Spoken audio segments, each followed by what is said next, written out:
He tailed her car through dark streets, convinced she was selling company secrets. But when she stopped at a 24-hour pharmacy to buy medicine for her sick 4-year-old twin daughters, his hands trembled on the steering wheel. But before we dive into the full story, let me know where you're watching from and what time it is. Now subscribe to the channel, and let's get started. The air conditioning in the Galleria Mall Cafe barely cut through the July heat of Houston, but it wasn't the weather making Jasmine Williams's palms sweat. She checked her watch again, 2:35, and adjusted her position on the elegantly uncomfortable chair. 40 minutes late.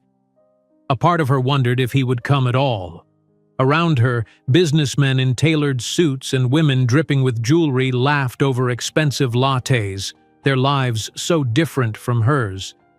A black girl from Fifth Ward didn't usually find herself in places like this, amid the Neiman Marcus and Tiffany storefronts.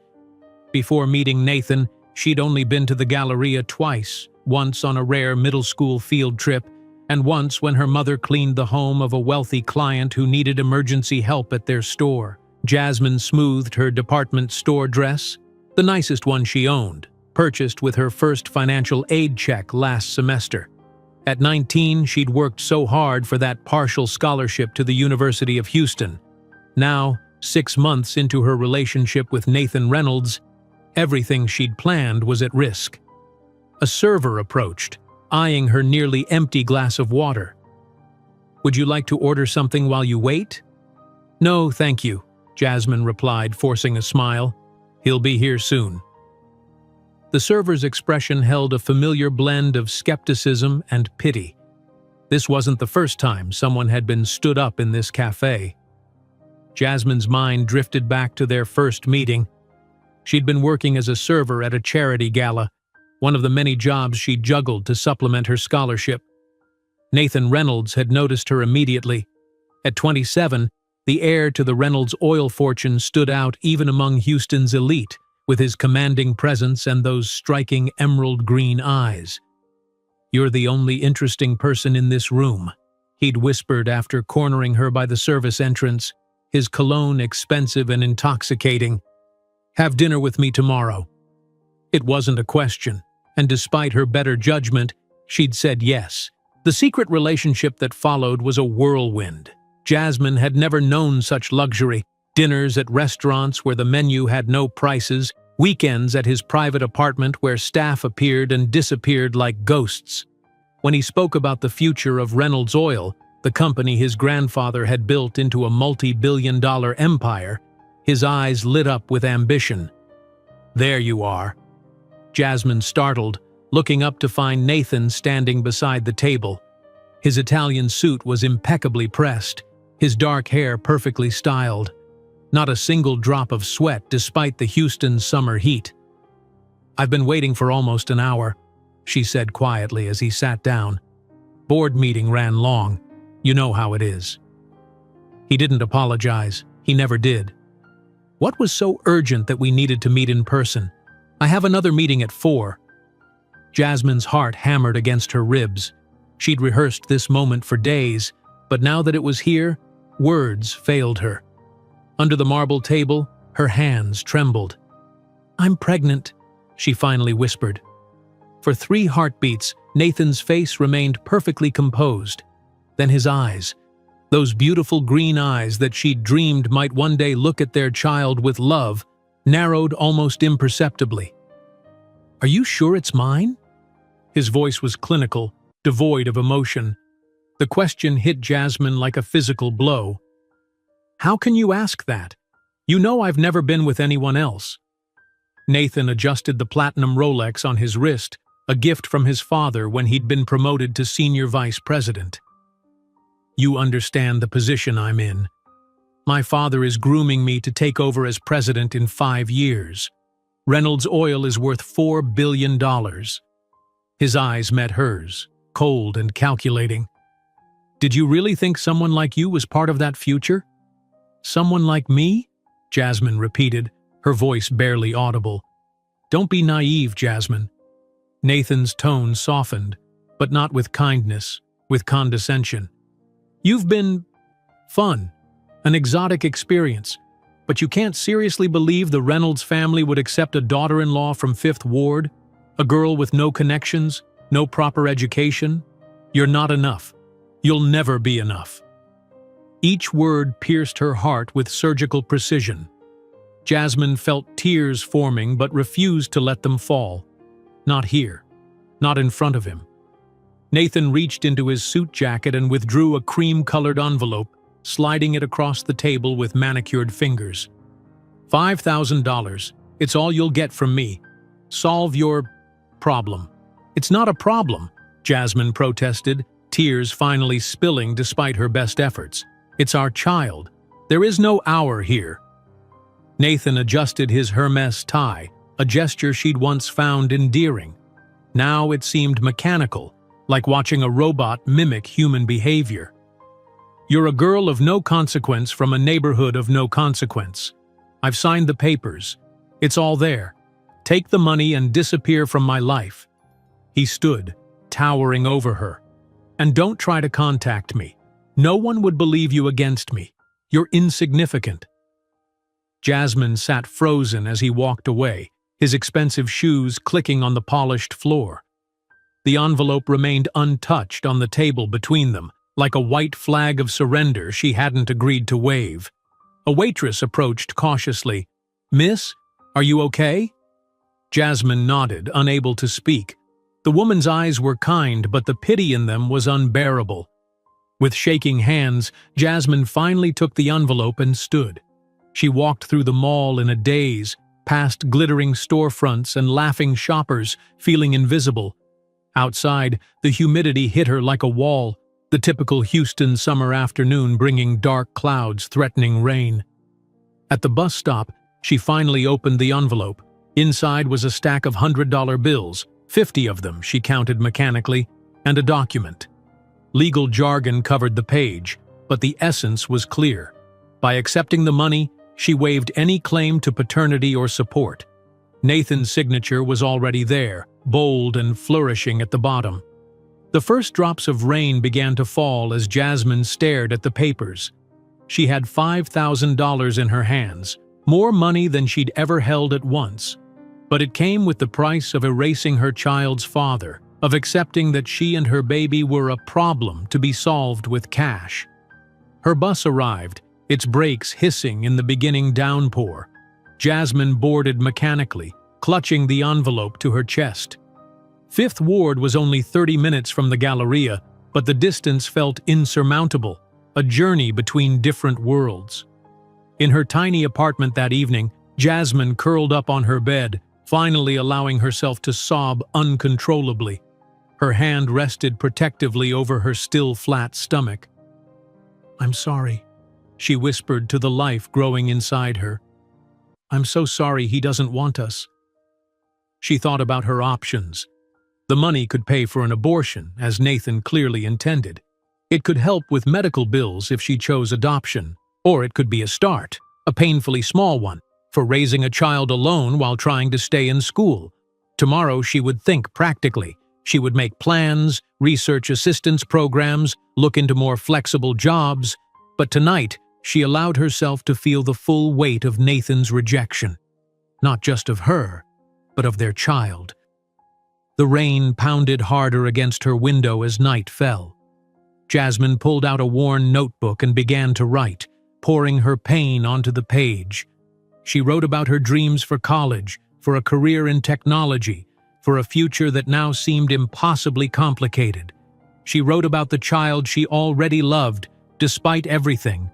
And finally, she wrote a promise to herself, that no matter what happened, she would never allow Nathan Reynolds or anyone else to make her feel insignificant again.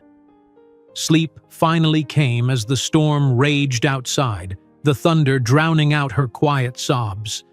A week later, Jasmine sat stunned in a community clinic exam room, staring at the ultrasound screen. "Congratulations," the technician said warmly.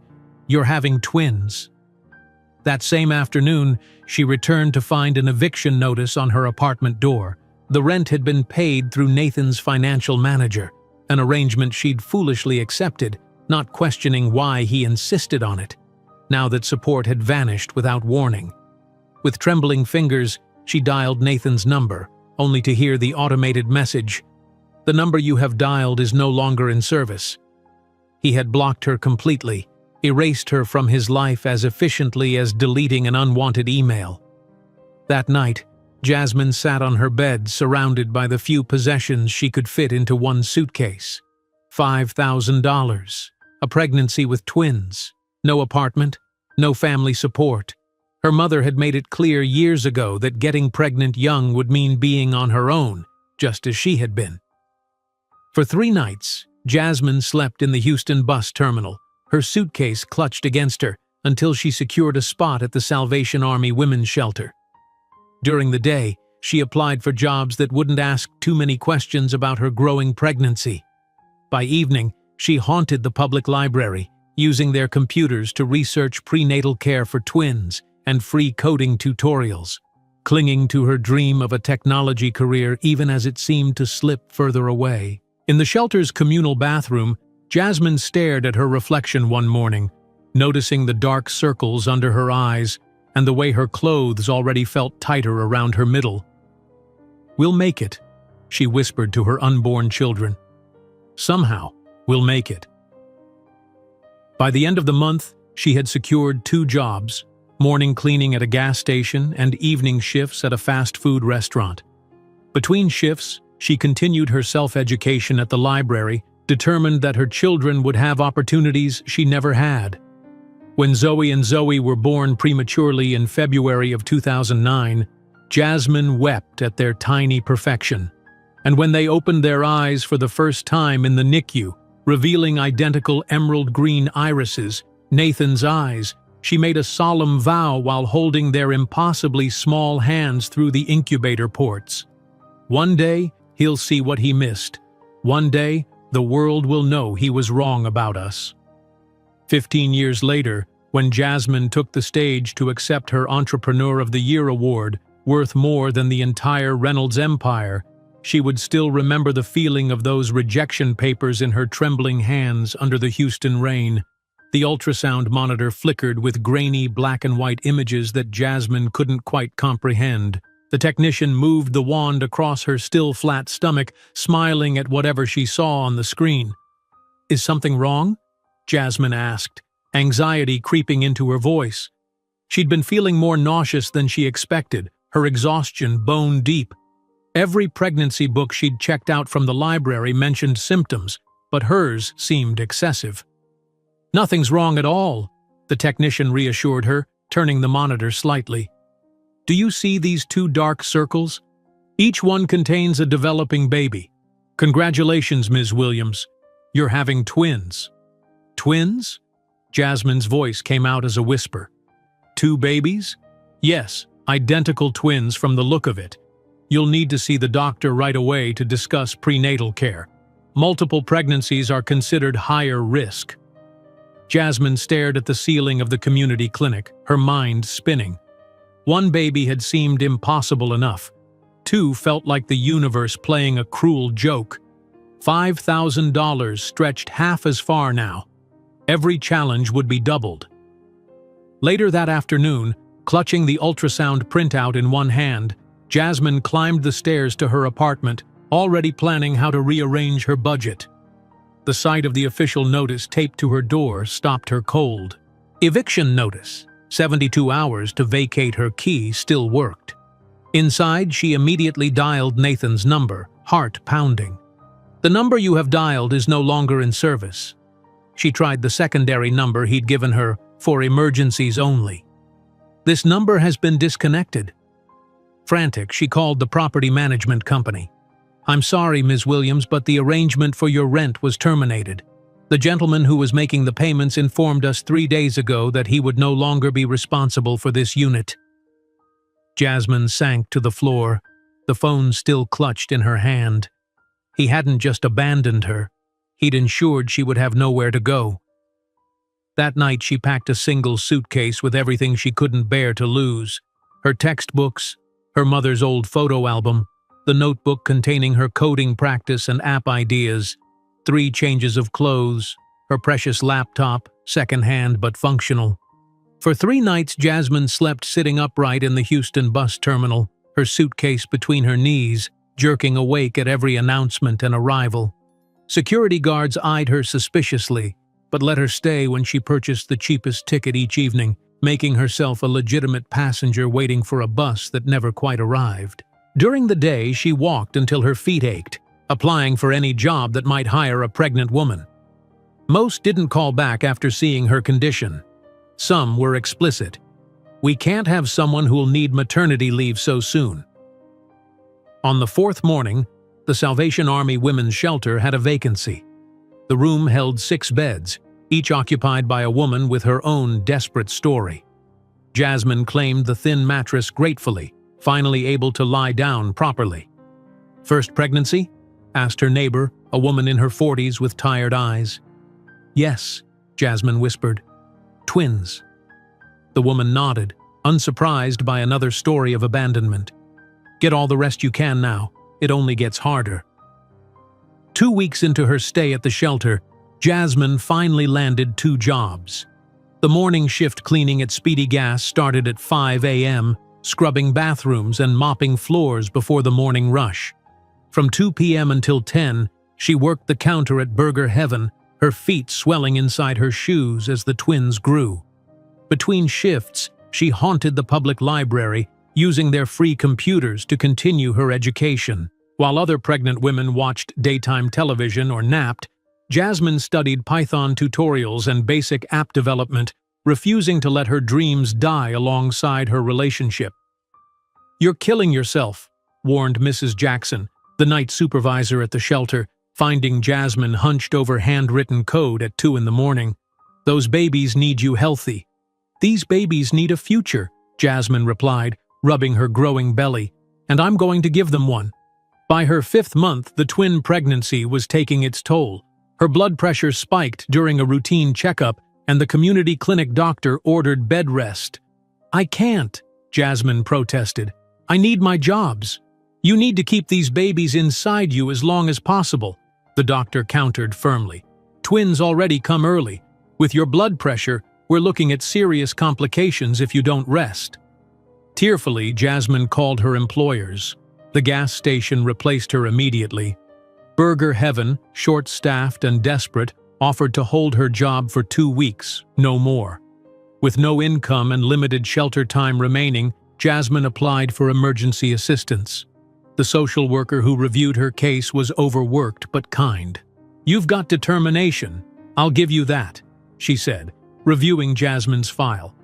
"Most girls in your situation don't bring coding tutorials to their appointments." For the next month, Jasmine followed doctor's orders, lying on her side in the shelter bed, practicing coding problems in her notebook, designing user interfaces with colored pencils, and reading every programming book the library could deliver through their outreach program. At 28 weeks, still dangerously early, her water broke. "Hospital," Mrs. Jackson ordered, helping her into a taxi. "Don't worry about the fare. Just go." The next 12 hours passed in a blur of pain, fear, and medical terminology Jasmine barely understood. Preeclampsia, emergency C-section, neonatal intensive care. When she woke from the anesthesia, a nurse was waiting. "Your daughters are alive," she said first, knowing this was Jasmine's primary concern. "They're very small, just under 2 pounds each, but they're fighters." "Can I see them?" Jasmine's voice was raspy, her body still numb. "In a wheelchair only. You've had major surgery." The NICU was a foreign world of beeping monitors, incubators, and tiny, vulnerable bodies connected to machines. Jasmine stared at her daughters through the clear plastic, overwhelmed by their fragility. Tubes and wires seemed to outnumber their fingers and toes. "You can touch them," the nurse encouraged, showing her how to reach through the ports in the incubator. Jasmine gently stroked the impossibly small hand of her firstborn, then her sister. "Hello, Zoe," she whispered. "Hello, Zoe." The names she'd chosen during long nights at the shelter suddenly seemed too big for these tiny beings. On the 3rd day, when the twins were stable enough for prolonged visits, Jasmine wheeled herself to the NICU for the afternoon feeding. The nurse helped position the first baby, Zoe, for skin-to-skin contact beneath Jasmine's hospital gown. "She's opening her eyes," the nurse noted. "That's a good sign." Jasmine looked down into her daughter's face and gasped. Staring back at her were unmistakable emerald green eyes, Nathan's eyes, in miniature.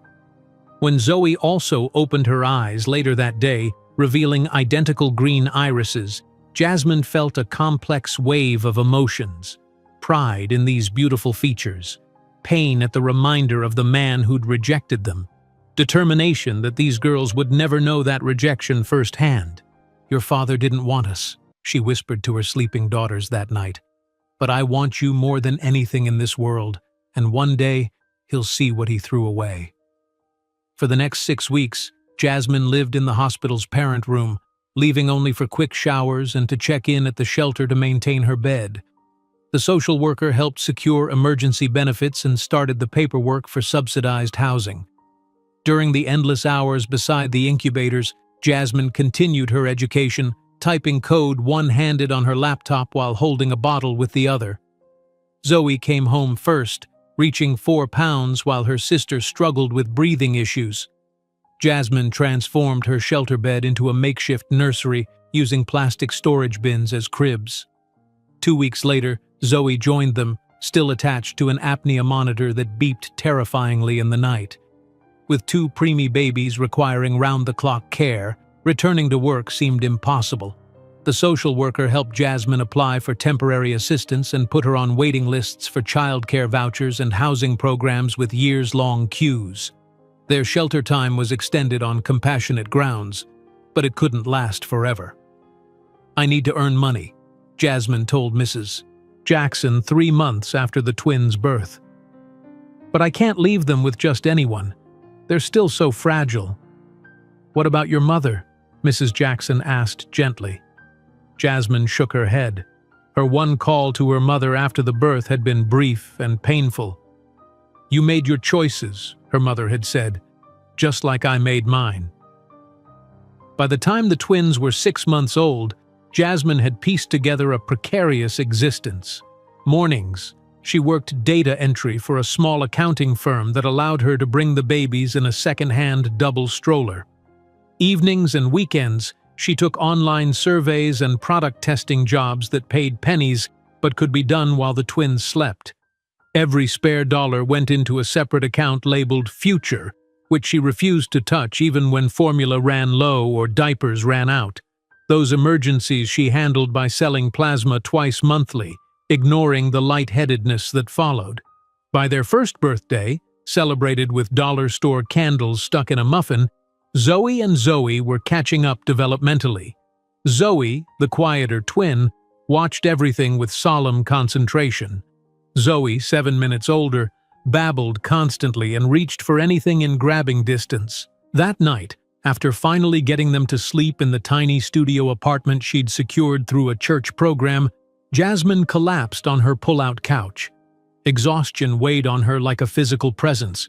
She'd managed to complete several online coding certificates during the past year, studying while the twins napped or after they went to bed, often getting only 3 or 4 hours of sleep herself. Opening her worn notebook, she reviewed her latest project idea, an efficient digital system for tracking inventory that she hoped might interest local businesses. The page blurred before her eyes as fatigue overtook her. She turned to a fresh page, intending to sketch a user interface, but found herself drawing something entirely different. Diagrams of solar panels, battery configurations, energy flow calculations remembered from physics classes.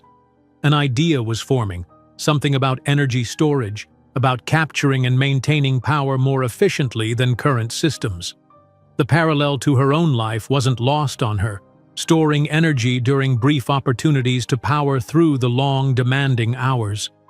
She worked feverishly, forgetting her exhaustion, sketching crude diagrams and writing equations until Zoe's cry interrupted her at 3 a.m. As she prepared a bottle, she glanced back at her notebook, suddenly certain that those sleep-deprived scribbles contained something important. In the dim light of their small kitchen, rocking Zoe while Zoe slept on, Jasmine felt a spark of hope brighter than any she'd experienced since before that fateful meeting at the Galleria Cafe. This idea could be something that might transform not just her life, but energy systems worldwide. "We're going to make it," she whispered to Zoe, whose green eyes, so like her father's yet filled with innocent trust rather than cold calculation, were already drifting closed again. "And one day, those eyes of yours will look out from magazine covers and graduation stages. Those scribbles made at 3 in the morning on a cheap notebook with a chewed pencil would transform into the patent that, in 10 years, companies like Tesla, Google, and NASA would compete for at astronomical prices." Jasmine stared at the notebook, her vision blurring from exhaustion. Those energy storage calculations might be onto something revolutionary, but right now her more immediate concern was keeping a roof over her daughters' heads. She closed the notebook, tucking it carefully into her bag. Tomorrow would bring new challenges, but also new possibilities. The twins had just turned 2, their matching birthday outfits, second-hand but carefully pressed, hanging in the tiny closet of their studio apartment. In the 2 years since their premature birth, Jasmine had constructed a fragile ecosystem of childcare, work, and study that threatened to collapse if any single element failed. Morning sunlight filtered through the thin curtains as Jasmine prepared for another day. Zoe had woken first, as usual, chattering to her stuffed elephant while Zoe still slept, curled around her favorite blanket. "Mama work?" Zoe asked, her vocabulary expanding daily. "Yes, baby, Mama has to work." Jasmine smoothed her daughter's curls. "But tonight we'll read the Star Book again, okay?" "Star Book!" Zoe clapped, making Zoe stir and blink awake, her identical green eyes focusing more slowly than her sister's. Jasmine's phone buzzed with a text from Mrs. Garcia, their elderly neighbor who watched the girls 3 days a week in exchange for Jasmine handling her grocery shopping and cleaning. The arrangement was a godsend, but far from stable. Mrs. Garcia's health was declining, and Jasmine dreaded the day she could no longer help.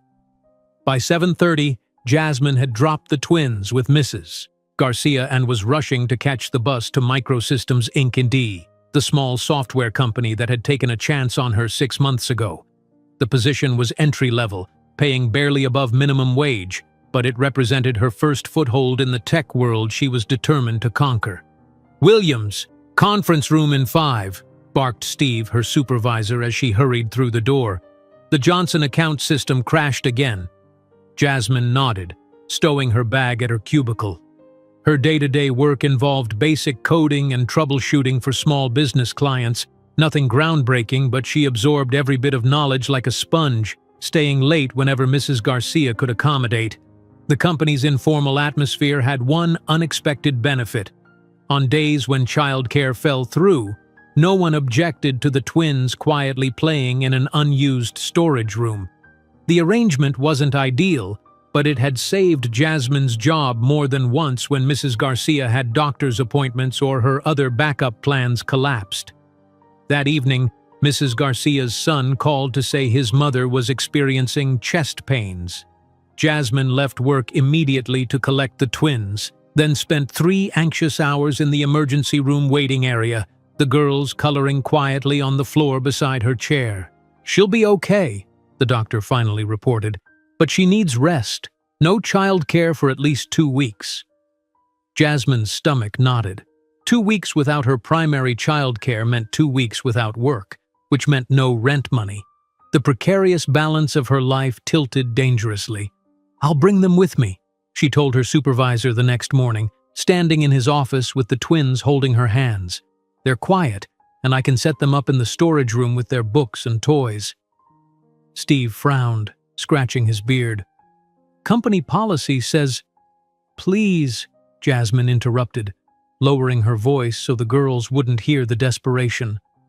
"I've never missed a deadline. I'll work through lunch. I'll stay late when I can arrange evening care, just until Mrs. Garcia recovers." Something in her face must have conveyed the stakes because Steve sighed and nodded. 2 weeks, Williams. and they stay in the storage room during client meetings. For the next 2 weeks, Jasmine's days blurred into an exhausting routine.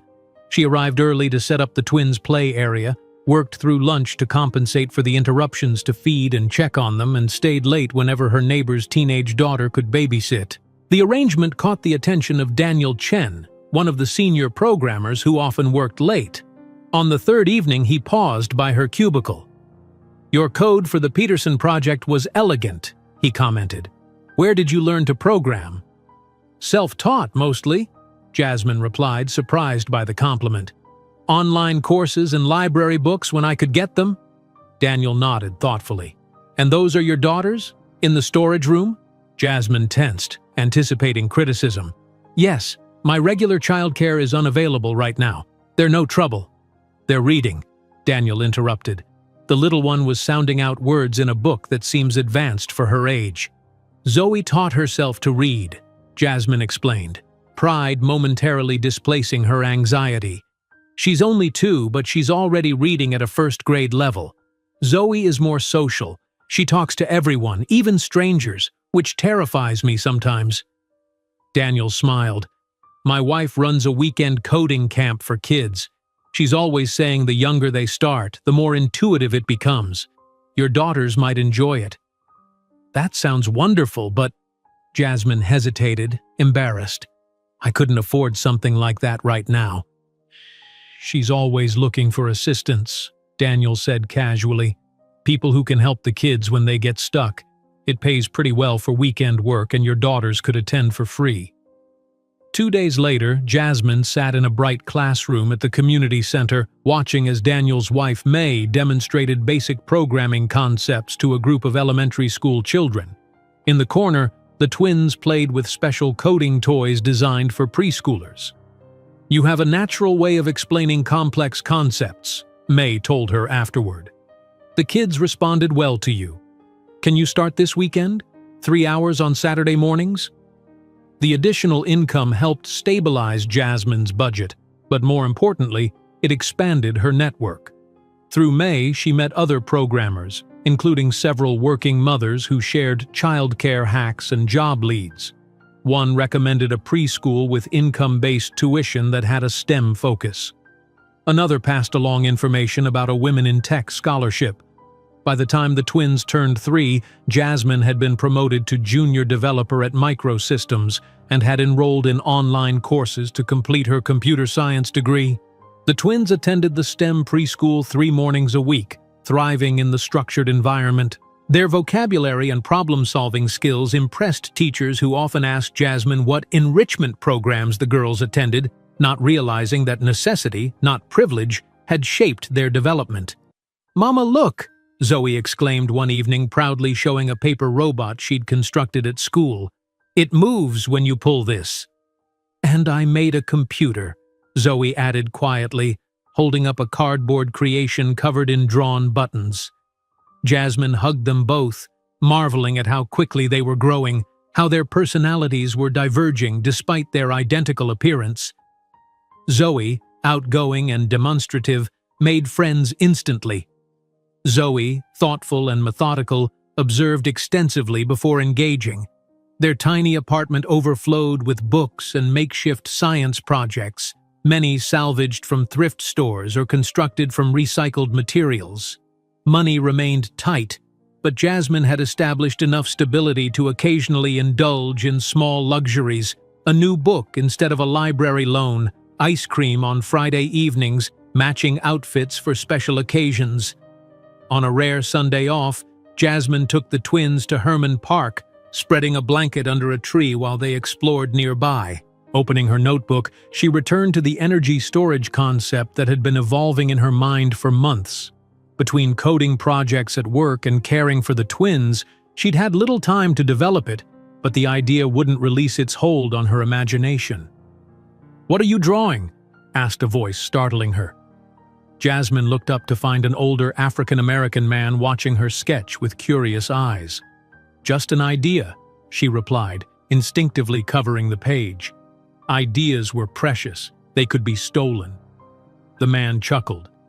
Looks like an energy storage configuration, though not like any I've seen before. I'm Walter Montgomery. I teach engineering at Rice University. Jasmine hesitated, then extended her hand. Jasmine Williams. I work at Microsystems as a junior developer. And these are...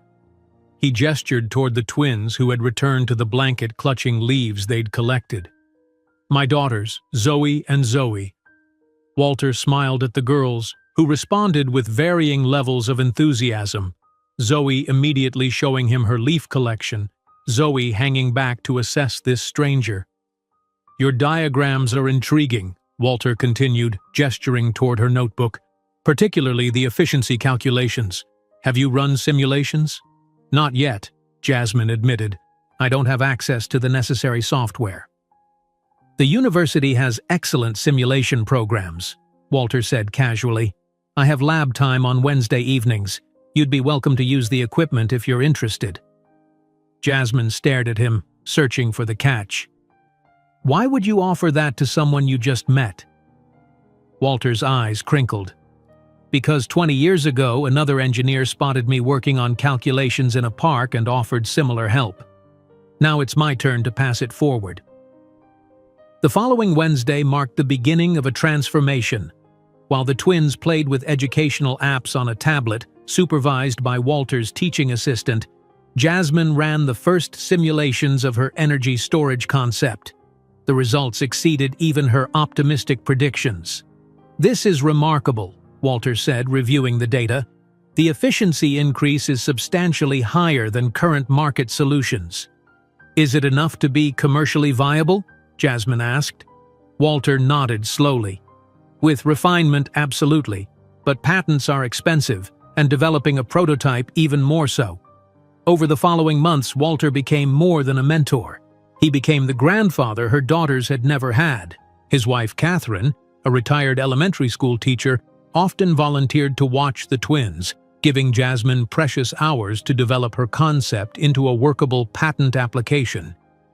You should apply to this, Walter told her one evening, sliding a brochure across his dining table. It's an incubator program for green technology startups. They provide initial funding and mentorship.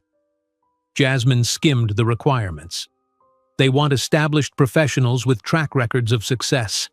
I'm a junior developer with an unproven concept.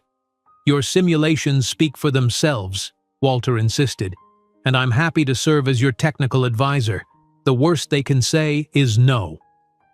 3 weeks later, Jasmine stood nervously before a panel of judges in the incubator program's conference room. The twins sat quietly in the back row, coached by Catherine to draw silently during Mama's important meeting. Walter sat beside them, giving Jasmine an encouraging nod as she began her presentation. Current renewable energy systems face a critical challenge, she started, her voice steadier than she felt. Storage efficiency determines whether solar and wind can truly replace fossil fuels. My patent-pending system increases storage efficiency by 42% while reducing manufacturing costs by 27%. The questions afterward were technical and challenging, but Jasmine had prepared meticulously. When one judge asked about her qualifications, she straightened her shoulders and met his gaze directly. I taught myself to code while raising premature twins alone and working 2 minimum-wage jobs, she replied evenly. I've developed this concept while completing my degree and working full-time. What I lack in formal credentials, I make up for in determination and innovative thinking. 1 week later, Jasmine received the call. Her project had been selected for the incubator program. The initial funding of $50,000 seemed astronomical, more money than she had ever imagined having at once. That evening, she took the twins out for a special dinner at an actual restaurant, not the fast food places that were their usual treat.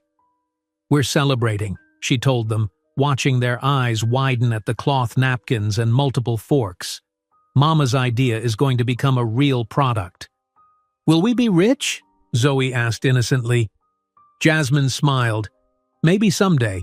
But more importantly, we'll help make the world better by creating clean energy solutions. As they shared a dessert too large for any of them to finish alone, Jasmine felt a sense of vindication that had been building slowly since that rainy day at the Galleria. The future remained uncertain, the path ahead still challenging, but for the first time she could see a clear route from where she stood to where she wanted to be. The check for $50,000 seemed a fortune to Jasmine that day, but she couldn't imagine that in just 6 years she would refuse an acquisition offer of $500 million, determined to build her empire her own way.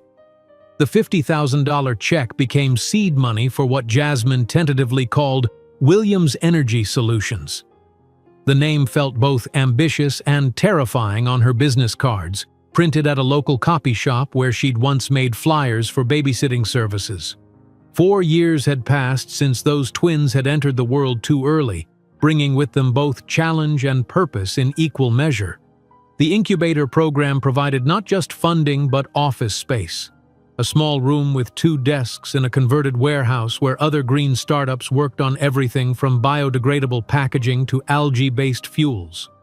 The twins, now 4 years old, were growing into distinct personalities despite their identical appearance. Jasmine's morning routine had become an intricate dance of preparation, with occasional missteps that left everyone frazzled. "Zoe, please put your shoes on. We're already late," Jasmine urged, tucking a lunchbox into a backpack while simultaneously checking email on her phone. A potential component supplier had promised pricing information by morning. "Don't want shoes," Zoe declared, crossing her arms with the particular stubbornness that Jasmine secretly admired even as it frustrated her. Zoe, already dressed and waiting by the door, looked up from her picture book. "Zoe, if you wear shoes, I'll let you have my animal crackers at snack time." Jasmine bit back a smile as Zoe immediately reconsidered, reaching for her sandals. Zoe's quiet problem-solving skills never ceased to amaze her. At 4, she was already reading at a second-grade level and approached conflicts with careful strategy rather than emotion. The preschool drop-off went smoothly, but traffic ensured Jasmine arrived at the incubator 15 minutes late, hurrying past other entrepreneurs to reach her desk. Her new hire, a recent engineering graduate named Luis, who'd accepted low pay in exchange for equity, was already sketching component designs. "Morning," he greeted without looking up. "The simulation results came back. Your efficiency calculations were conservative. We're actually looking at 47% improvement over market standards." Jasmine set down her coffee, excitement momentarily displacing her morning stress. "Are you serious? Let me see." The day dissolved into technical discussions, component sourcing calls, and the endless paperwork of a startup finding its footing. At 3:30, Jasmine checked her watch and grimaced. "I need to pick up the girls," she explained, gathering her notes. "Can you compile these test results for tomorrow's advisor meeting?"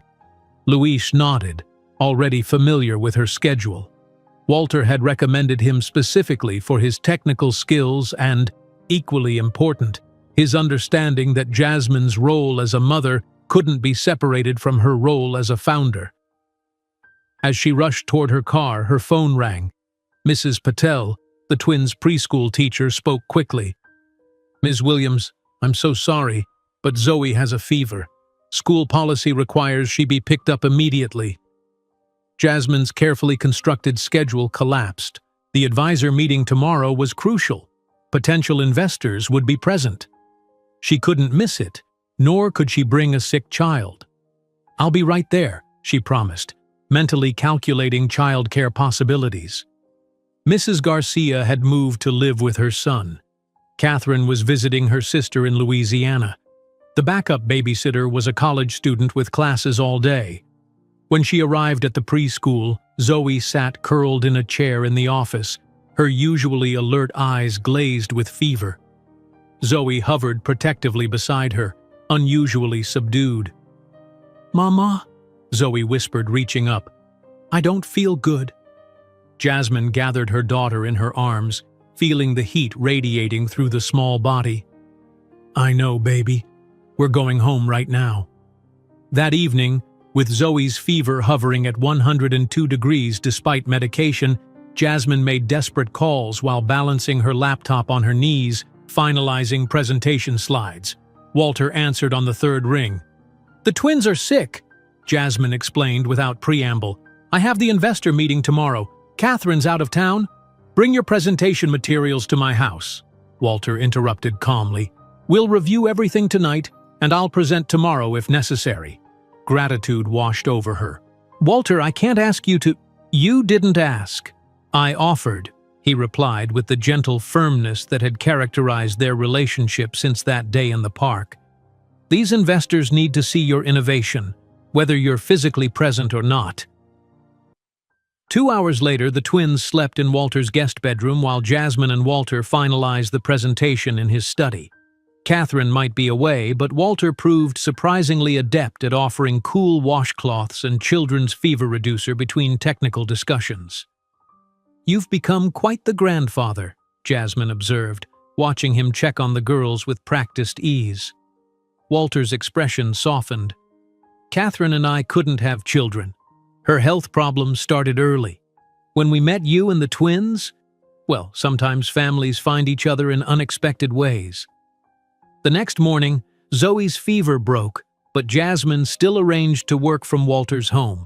She watched the investor meeting via video call, heart pounding as Walter presented her technology with the enthusiasm and expertise of someone who believed in it completely. "And the inventor herself is available to answer technical questions," Walter concluded, turning the laptop to face the investors. For 40 minutes, Jasmine fielded complex questions about energy density, manufacturing scalability, and market applications. When one investor, a silver-haired man with an expensive watch similar to the one Nathan had worn, asked pointedly about her credentials, Walter intervened. "Ms. Williams solved an efficiency problem that has stumped researchers at major universities," he stated firmly. "Her lack of formal credentials is precisely why she approached the problem differently. Sometimes innovation requires fresh perspectives unencumbered by traditional thinking." The investor nodded slowly, reassessing Jasmine with new respect. That evening, after returning to their small apartment with the recovering twins, Jasmine received an email that changed everything. The incubator program had secured a provisional patent for her technology and arranged a meeting with a mid-sized solar company interested in licensing it for commercial applications. "We did it," she whispered to the sleeping twins. "We really did it."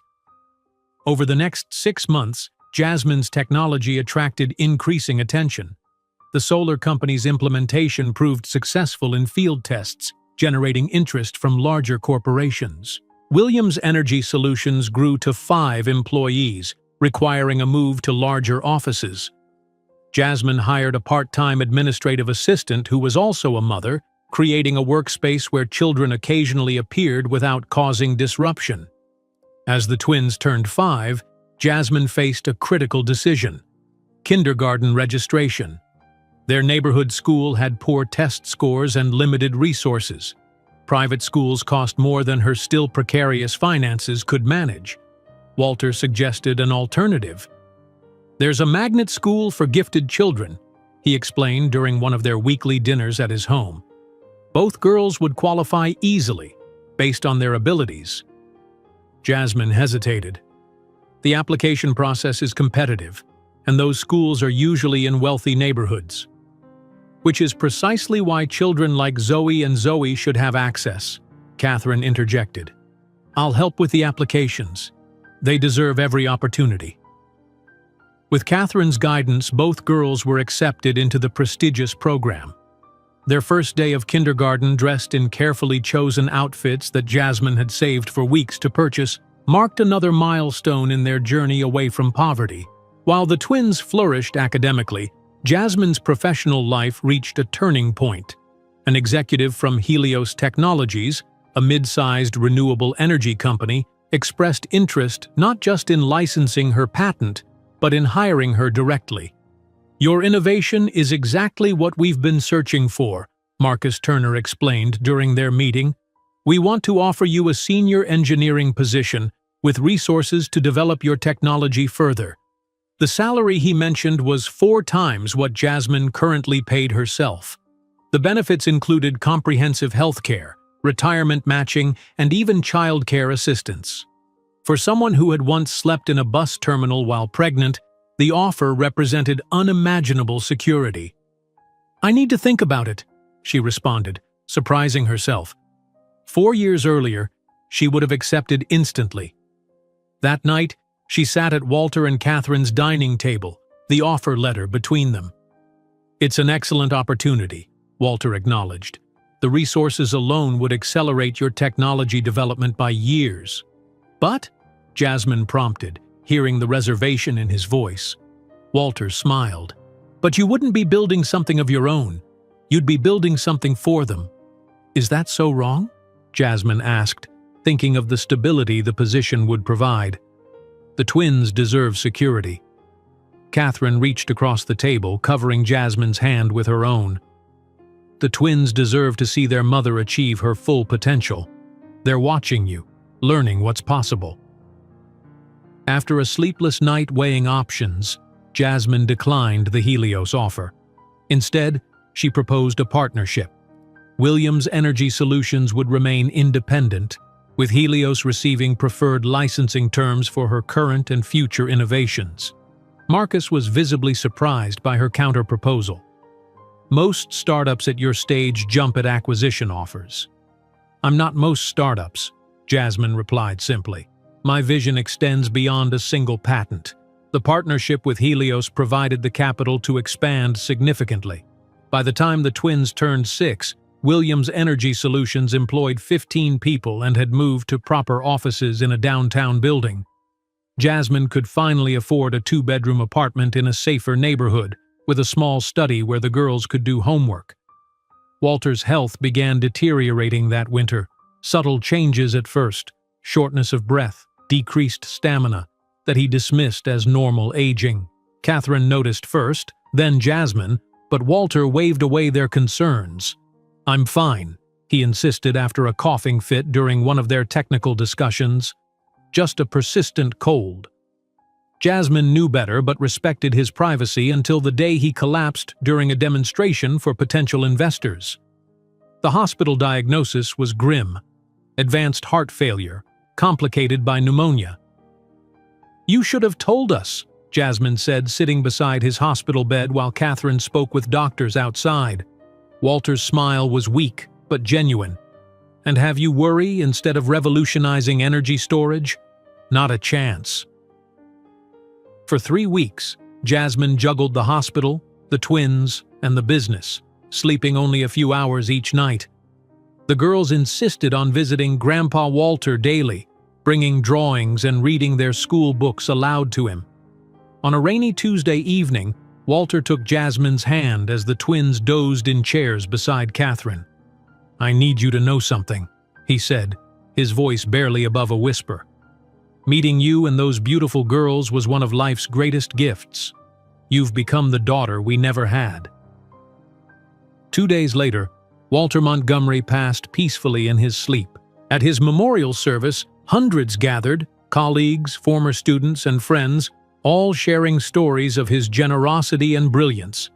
Jasmine stood with the twins, accepting condolences from people whose names she'd only seen in engineering journals. Several approached with business cards, impressed by Walter's descriptions of her work. "He believed in you completely," one former colleague said. "Walter told anyone who would listen that you would change the world." In the weeks following Walter's death, Jasmine made 2 significant decisions. First, she legally changed her name to Jasmine Williams Montgomery, honoring the man who had believed in her when she most needed support. Second, she renamed her company Williams Tech Innovations, reflecting her expanding vision beyond energy storage alone. The check for $50,000 seemed a fortune to Jasmine that day, but she couldn't imagine that, in just 6 years, she would refuse an acquisition offer of $500 million, determined to build her empire her own way. The small article in the Houston Chronicle celebrating the contract signing might have seemed insignificant to most readers, tucked away on page 12 of the business section, but for Jasmine, it represented a turning point: public recognition of her company's legitimacy. 3 years had passed since she'd changed her name to Williams Montgomery, honoring Walter's memory by carrying forward his legacy alongside her own. The twins had just turned 7, and Williams Tech Innovations had outgrown its incubator space. With 15 employees and the first major contract secured, Jasmine leased a modest office in a mid-tier building downtown. The space wasn't glamorous, fluorescent lighting, worn carpet, and walls that needed fresh paint, but it was hers. "We need more engineers," Louise said, spreading resumes across her desk one Monday morning. "The contract timeline is aggressive." Jasmine nodded, scanning the candidates. "This one has promising experience with energy systems. MIT graduate, worked at Tesla for 2 years." "He's asking twice what we budgeted," Louise pointed out. "Quality engineering is worth the investment," Jasmine replied, setting the resume in her interview pile. "Schedule him for Wednesday." The candidate, Daniel Reeves, arrived in an expensive suit and Italian leather shoes. His handshake was firm, his smile confident as he surveyed the modest office. "Interesting space you have here. Very startup." Something in his tone, a subtle condescension, immediately put Jasmine on alert. Throughout the interview, he directed technical questions to Louise despite Jasmine being the founder and chief engineer. When she described the patented technology, Daniel's eyebrows raised skeptically. "That's quite ambitious for such a small team," he remarked. "Have you considered bringing in more seasoned leadership to navigate the commercialization phase?" "I am the leadership," Jasmine replied evenly, maintaining her professional smile. "But I'm always looking for team members who share our vision." After Daniel left, Louise let out a low whistle. "Brilliant engineer. Terrible fit." "Agreed," Jasmine said, already reviewing the next resume. "Technical skills aren't enough. We need people who believe in what we're building, and who we're building it with." The hiring process proved challenging. Many qualified candidates expressed surprise, sometimes poorly concealed, at finding a young black woman at the helm of an energy technology company. Some, like Daniel, directed questions to Louise or other male team members. Others seemed enthusiastic until salary negotiations, when they balked at the modest compensation Jasmine could offer compared to established corporations. After a particularly frustrating interview with a candidate who suggested she focus on the creative side while bringing in someone with business experience as CEO, Jasmine closed her office door and allowed herself a moment of pure frustration, pounding her desk with a clenched fist. A knock interrupted her moment of weakness. Catherine stood in the doorway, her kind eyes taking in Jasmine's expression. She had started volunteering at the office 3 days a week, managing reception and providing the steady presence that had always been her gift. "Difficult day?" she asked, closing the door behind her. Jasmine sighed, tension draining from her shoulders. "Why is it so hard for them to see me as capable? I built this technology from nothing. I secured the patent. I negotiated the contract. Yet they look at me and see... What? An imposter?" Catherine settled into the chair opposite Jasmine's desk. "They see something that challenges their expectations. People find that uncomfortable." "Walter never looked at me that way," Jasmine said softly. "Walter was exceptional," Catherine agreed. "But he also recognized something exceptional in you." She leaned forward. "The world doesn't hand people like you opportunities, Jasmine. You have to create them for yourself." That evening, after tucking the twins into bed in their new apartment, still modest but with actual bedrooms and a small balcony where Jasmine had started an herb garden, she revisited her business plan. If traditional investors and engineers couldn't see past their biases, she would find alternative paths forward. The next morning, she called an impromptu team meeting. "We're changing our hiring approach," she announced. "Instead of competing for engineers from elite schools who expect Silicon Valley salaries, we'll create our own talent pipeline. I want to partner with community colleges and historically black universities to develop an internship program." Over the following months, Williams Tech implemented the new strategy. Their first cohort of interns included promising students overlooked by larger companies, women, people of color, first-generation college students. Jasmine personally mentored them, recognizing in their determination the same hunger that had driven her. Parallel to this effort, Jasmine reconsidered her investment strategy. After multiple meetings with venture capitalists where she faced subtle and not-so-subtle sexism and racism, she sought alternative funding sources. Through Catherine's church connections, she presented to a group of Black female entrepreneurs who had formed an angel investment collective. "Your technology isn't just innovative, it's necessary," said Dr. Maya Johnson, a retired physicist who had founded the collective. "Climate change disproportionately affects communities of color. Energy independence is environmental justice." The collective offered $1 million for a modest equity stake, less than traditional VCs might have provided, but with fewer strings attached and partners who understood her vision beyond profit margins. As the twins' 7th birthday approached, Jasmine noticed concerning comments from Zoe after school. "Madison said she can't come to our birthday party because her mom says our neighborhood isn't safe," Zoe reported, her expressive face struggling between hurt and indignation. The girls attended a prestigious elementary school on scholarship, where most classmates lived in River Oaks or Memorial, Houston's wealthiest neighborhoods. Their friends' homes featured swimming pools and playrooms larger than Jasmine's entire apartment. "Some people judge places they've never even visited," Jasmine explained carefully. "We can have the party at the Children's Museum instead if you'd prefer." Zoe, listening quietly as always, looked up from her book. "I don't want friends who don't want to come to our real home." Jasmine felt a surge of pride mixed with concern. At 7, the twins were already navigating complex social dynamics tied to class and race, developing their own responses to exclusion. The birthday party ultimately happened at the Children's Museum, a compromise Jasmine made not for Madison's mother, but for her daughter's happiness. As she watched them laughing with friends among the interactive exhibits, she made a silent promise. Their next birthday would be celebrated in a home worthy of their brightness. Summer brought a pivotal moment for Williams Tech. Their first commercial installation, an energy storage system for a small solar farm outside Austin, performed even better than projected, attracting attention from larger potential clients. A reporter from a regional technology blog requested an interview, resulting in a feature article titled "Houston's Hidden Gem: How a Single Mother Built a Green Energy Breakthrough." The article circulated widely among industry insiders, bringing unexpected attention. Jasmine's inbox filled with meeting requests from companies she had previously struggled to access. The contrast wasn't lost on her. The same technology that had been questioned when presented by her directly was suddenly revolutionary when validated by external coverage.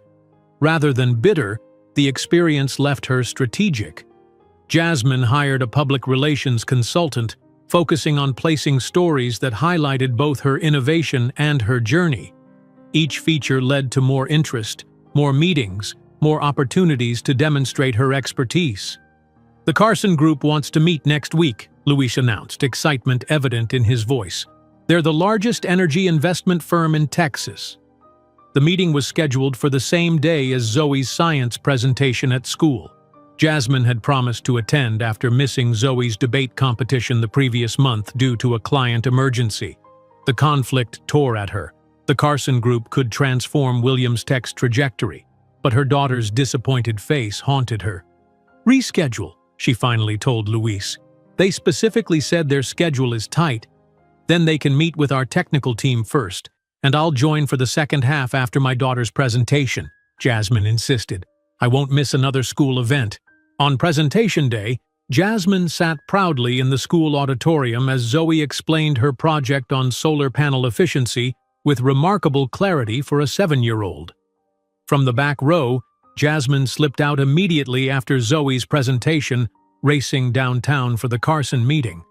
She arrived slightly breathless, entering the conference room where Luis and their chief technology officer were deep in technical discussions with 3 Carson executives.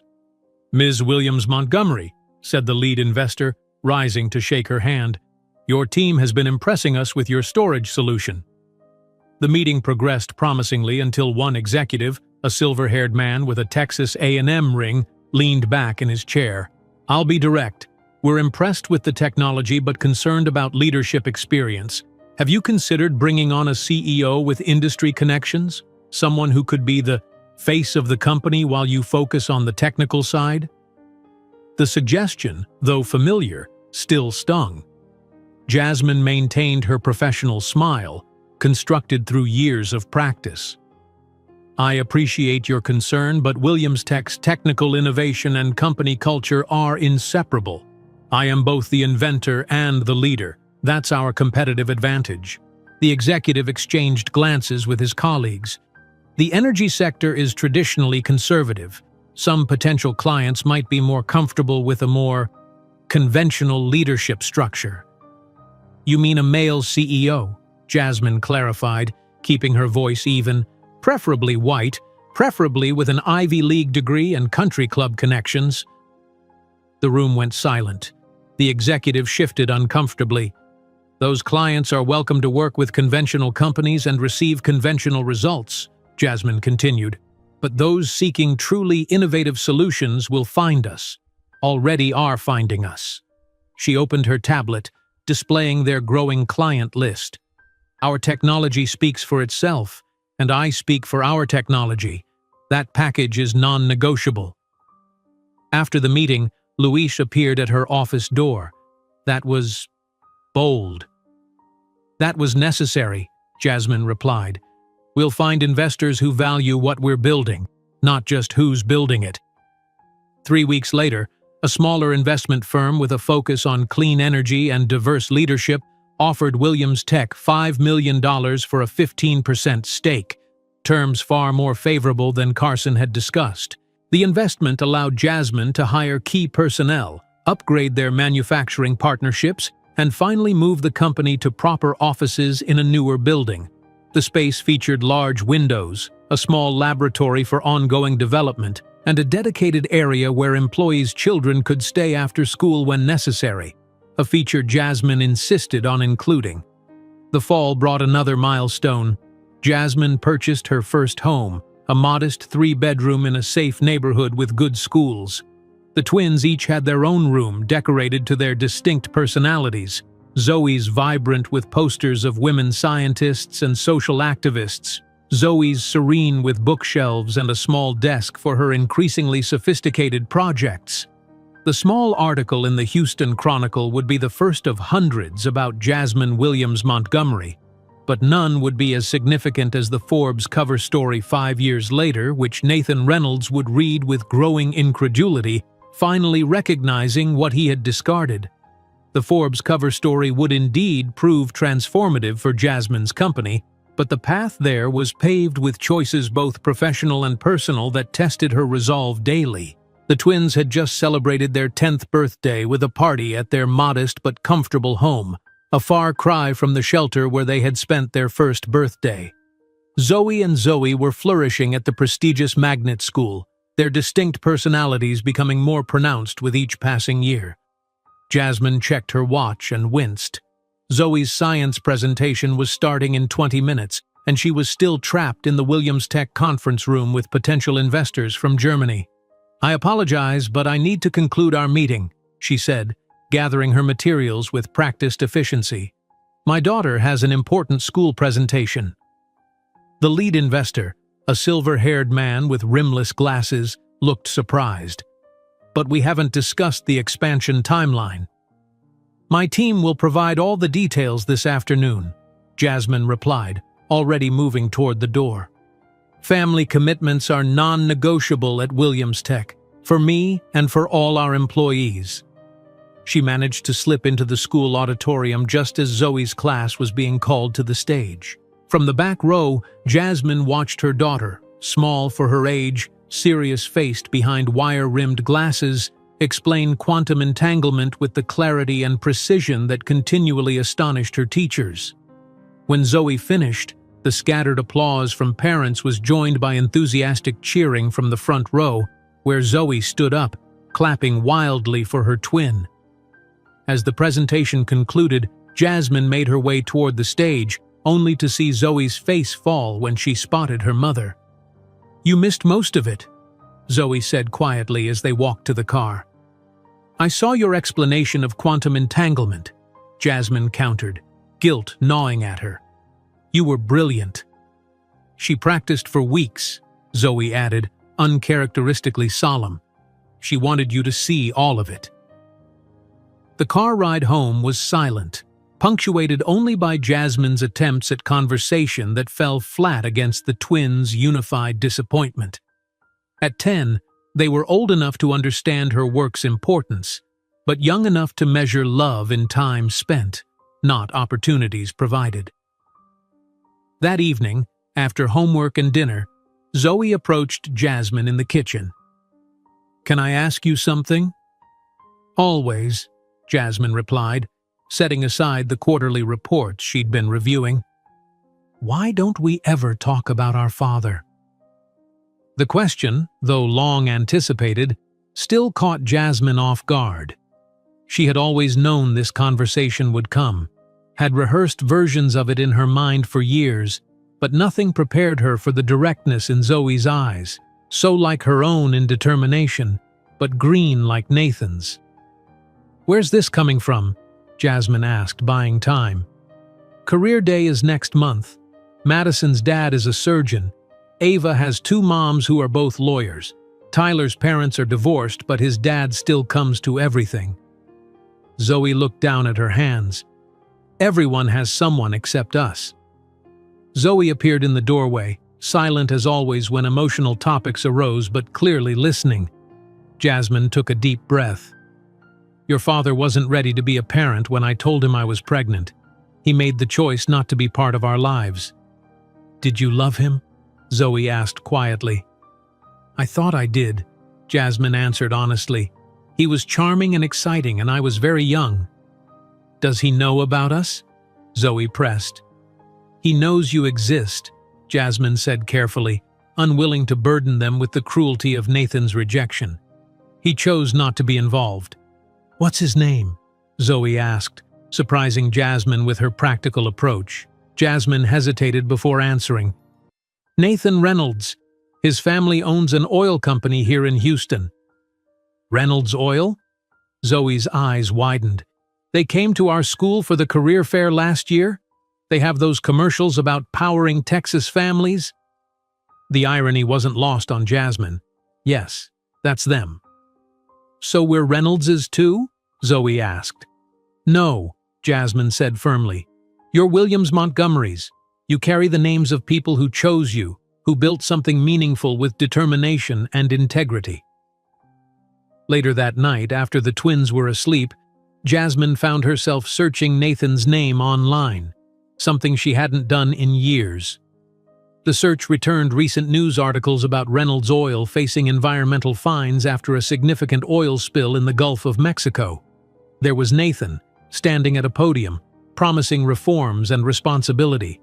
The years had added sophistication to his appearance, subtle gray at his temples, lines of authority around his mouth.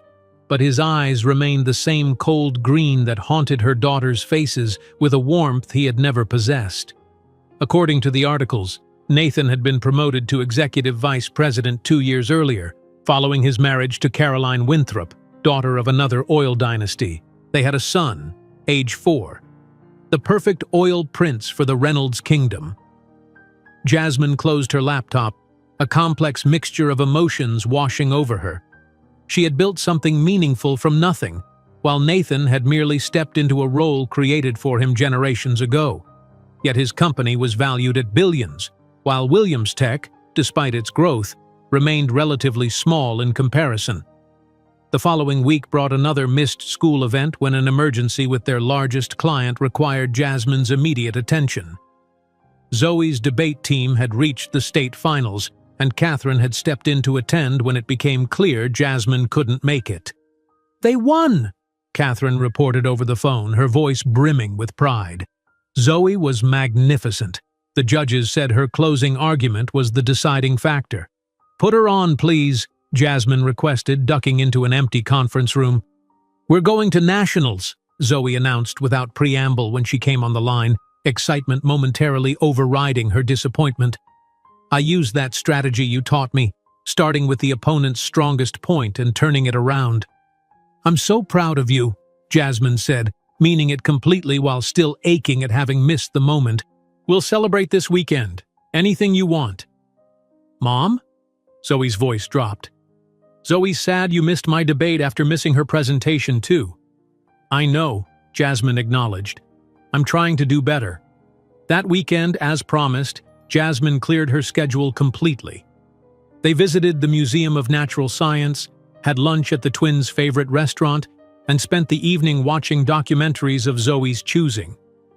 Throughout the day, Jasmine found herself studying her daughters' faces, seeing glimpses of the young women they would become. Zoe's passionate intensity when explaining why debate mattered, Zoe's quiet focus as she absorbed complex scientific concepts. The following Monday, Jasmine called an emergency meeting with her executive team. "I need structural changes," she announced. "I'm missing too many important moments with my daughters, and that's not acceptable." Luis, now Chief Operating Officer, nodded understandingly. "What are you thinking?" "A proper executive team with delegated authority. I can't be the bottleneck for every decision." Jasmine displayed the organizational chart she'd created over the weekend.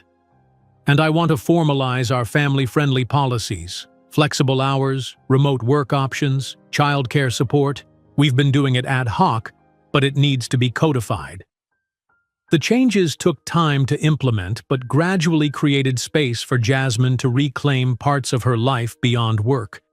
She made it to Zoe's next science competition and Zoe's regional debate finals. She established Wednesday dinners at Catherine's house as a non-negotiable tradition. Slowly, the tension in the twins' expressions when she made promises began to ease. Spring brought troubling news. Catherine discovered a lump during a routine mammogram.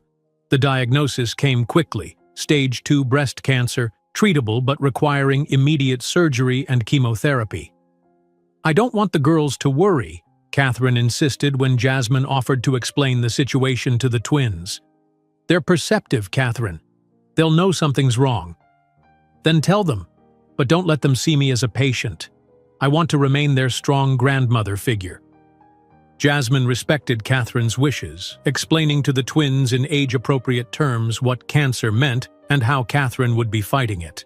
Their reactions reflected their personalities perfectly. Zoe immediately organized a fundraising drive at school for cancer research, while Zoe disappeared into the library, emerging with medical journals and detailed questions about treatment protocols. As Catherine underwent treatment, Jasmine found herself stretched thinner than ever, managing the company's continued growth while supporting Catherine and maintaining stability for the twins. The strain showed in small ways: forgotten permission slips, missed deadlines, the dark circles that no amount of concealer could hide during morning video conferences. One evening, flipping through television channels while waiting for dinner to heat, Jasmine paused on a local news report about another Reynolds Oil environmental violation. Nathan appeared on screen, looking haggard despite his expensive suit, promising that the company was committed to environmental responsibility, despite evidence to the contrary. The camera briefly panned to a small boy fidgeting beside an elegant blonde woman at the press conference, Nathan's son and wife, she presumed. The child looked bored and uncomfortable in his miniature suit, tugging at his mother's hand while she maintained a frozen smile. "Is that him?" Zoe's voice startled Jasmine. She hadn't heard her daughter enter the room. "Yes," Jasmine admitted, seeing no reason to lie. "That's your biological father."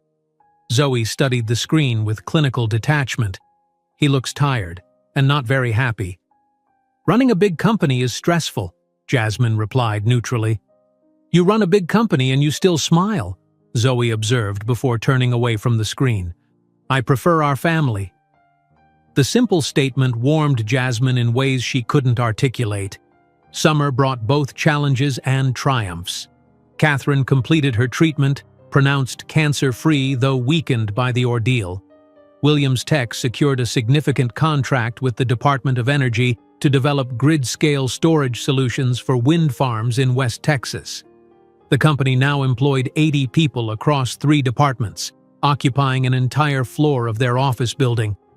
As the twins prepared to enter 5th grade, their final year of elementary school, Jasmine faced another pivotal decision. The private middle school that would best nurture their talents came with tuition that, while now affordable, would significantly impact her ability to reinvest in the company's growth. The girls deserve the best education possible, Luis argued during their strategy session, and we can delay the research expansion. But that expansion is crucial for our long-term viability, Jasmine countered. Without it, we risk becoming obsolete as storage technology evolves. The solution came unexpectedly during a routine doctor's appointment for Catherine. In the waiting room, Jasmine met a woman whose husband taught at Rice University. They have a laboratory middle school program for exceptional students, the woman explained. Full scholarship for qualifying children. From what you've described, your twins would be perfect candidates.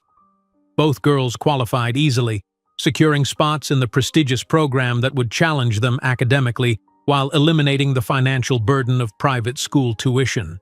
The acceptance felt like validation of everything Jasmine had worked for. Her daughters would receive opportunities based on their merit, not limited by circumstances of birth. On the first day of the new school year, as Jasmine watched the twins walk confidently into the university-affiliated middle school, her phone buzzed with a news alert. Reynolds Oil had experienced another major spill, its stock plummeting in pre-market trading.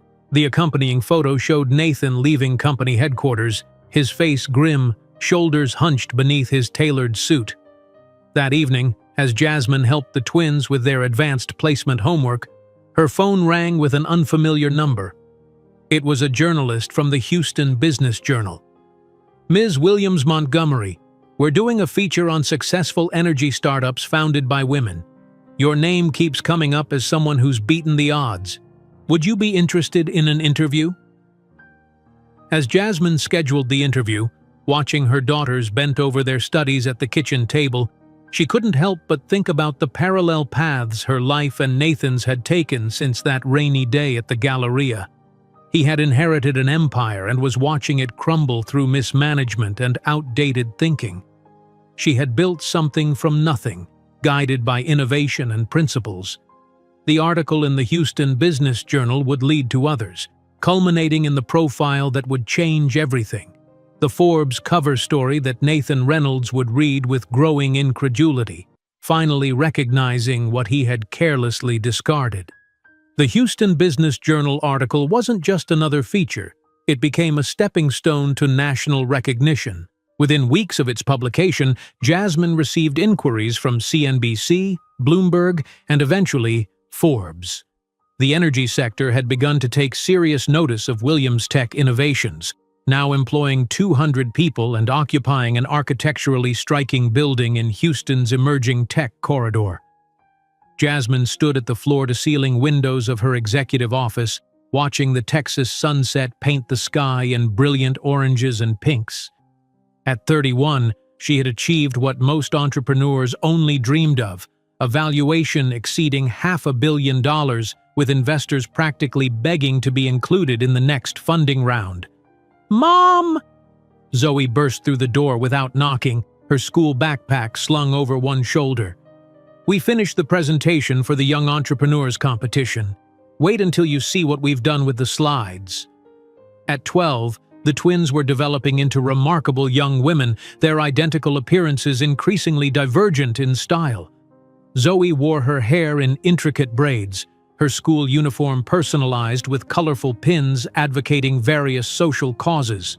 Behind her, Zoe entered more quietly, her tablet clutched to her chest, glasses perched on her nose.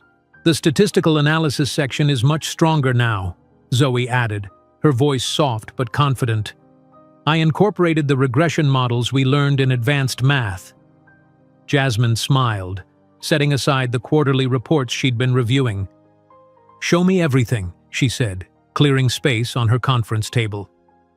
As the twins launched into their presentation, a proposal for a mentorship program connecting girls from underprivileged neighborhoods with women in STEM fields, Jasmine felt a surge of pride that momentarily overwhelmed her exhaustion. While other 12-year-olds were focused on social media and mall trips, Her daughters were designing initiatives that could genuinely change lives. "This is impressive," she said when they finished, "especially the funding model." "Zoe figured out the cost-benefit analysis," Zoe explained, always quick to highlight her sister's contributions. "I handled the marketing strategy." Their complementary skills reminded Jasmine of a perfect circuit. Zoe's outgoing energy and persuasive abilities connected seamlessly with Zoe's analytical depth and problem-solving talent. Together, they were unstoppable. Later that evening, Catherine served dinner in her cozy dining room, a weekly tradition that had become their anchor amid increasingly hectic schedules. Now, fully recovered from cancer, Catherine had transitioned from her role at Williams Tech to focus on the foundation Jasmine had established in Walter's name, providing scholarships for minority students in engineering. "The Forbes photographer is coming tomorrow," Jasmine mentioned as she helped clear the plates. "They want shots of me at the office and also some at-home images with the girls." "Cover story?" Catherine asked, eyebrows raised. Jasmine nodded, still processing the reality herself. "Apparently I'm their Green Energy Innovator of the Year." "Grandma, can you help us pick outfits?" Zoe asked. "We want to look professional, but not stuffy." "You always look perfect," Catherine assured them, but agreed to come by in the morning to assist. After the twins went upstairs to finish homework, Jasmine sank into Catherine's comfortable sofa, momentarily allowing the exhaustion to show on her face. "You're pushing yourself too hard again," Catherine observed, settling beside her with 2 cups of tea. "The NASA proposal is due next week. If we secure that contract, it positions us perfectly for the international expansion next year." Catherine studied her for a moment. "When was the last time you did something just for yourself? Not for the company, not for the girls, just for Jasmine?" The question caught her off guard. I'm not sure." "That's what I thought," Catherine said gently. "Success is wonderful, but not at the expense of your well-being." Jasmine sipped her tea, reflecting on the relentless pace she'd maintained for years. The truth was, stopping felt dangerous, as if the momentum itself was what kept her problems at bay. "I'll think about it," she promised, though they both knew thinking wasn't the same as doing. The Forbes photo shoot the next day transformed their home into a whirlwind of lighting equipment, makeup artists, and assistants with clipboards. The photographer, a renowned portrait artist who had captured everyone from presidents to pop stars, directed Jasmine and the twins through a series of poses. "Beautiful family," he commented during a break. "The girls have your strength in their expressions." Jasmine smiled, not bothering to correct his assumption that their resemblance extended to her. The twins' emerald eyes, Nathan's unmistakable genetic imprint, had become less painful to see over the years, now simply another part of the remarkable young women they were becoming. The interview portion delved deeper than previous media coverage, exploring not just Williams Tech's technological innovations, but Jasmine's personal journey. "You've never publicly discussed the twins' father," the journalist noted, her recorder discreetly placed on the coffee table between them. "Was that a conscious decision?" "My daughter's story is theirs to share or keep private as they choose," Jasmine replied diplomatically. "What matters is that they're surrounded by people who value and support them unconditionally." Later that week, reviewing the preliminary layout of the article, Jasmine paused at a particular passage. Williams Montgomery's revolutionary energy storage system may have made her wealthy, but she measures success differently. "I built this company to create solutions, not just profits," she explains. "True innovation serves a purpose beyond shareholder value." The sentiment felt accurate, but seeing it articulated so clearly made her reflect on the journey that had brought her here, from a frightened, pregnant 19-year-old to a business leader whose opinions shaped industry conversations. Across town, in the gleaming downtown headquarters of Reynolds Oil, Nathan Reynolds stared at his computer screen, his expression darkening as he reviewed the latest environmental impact report. The cleanup from their third major spill in 18 months was behind schedule and over budget. The company's stock had dropped 15% in a week, and shareholders were demanding answers. "Your father wants to see you," his assistant announced from the doorway, her tone carefully neutral. Nathan straightened his tie, a habitual gesture that did nothing to calm his nerves. At 40, he had achieved the position his father had groomed him for, but the achievement felt hollow amid mounting crises. Augustus Reynolds, 72 and still formidable despite recent health scares, didn't rise when Nathan entered his corner office. "The board is meeting tomorrow," he said without preamble. "They're questioning your leadership. We're implementing new safety protocols," Nathan began, the defense rehearsed and weak even to his own ears. "3 spills in 18 months, Augustus interrupted. "Stock down 40% from when you took over. Environmental fines that exceed our quarterly profits." He tossed a folder across the desk. "And now this. Our technology is officially obsolete." Nathan opened the folder to find a market analysis comparing traditional energy storage systems, including Reynolds Oil's subsidiary products, with newer technologies. Williams Tech Innovations featured prominently, their efficiency ratings so superior that the comparison seemed almost unfair. "They're a small company," Nathan dismissed, though something about the name nagged at his memory. "That small company just signed a contract with Toyota worth more than our entire Eastern Division's annual revenue," Augustus countered, "and their founder is on the cover of Forbes next month." Nathan closed the folder, hiding his growing unease. "What do you want me to do?" "Fix it," Augustus said simply, "or the board will find someone who can."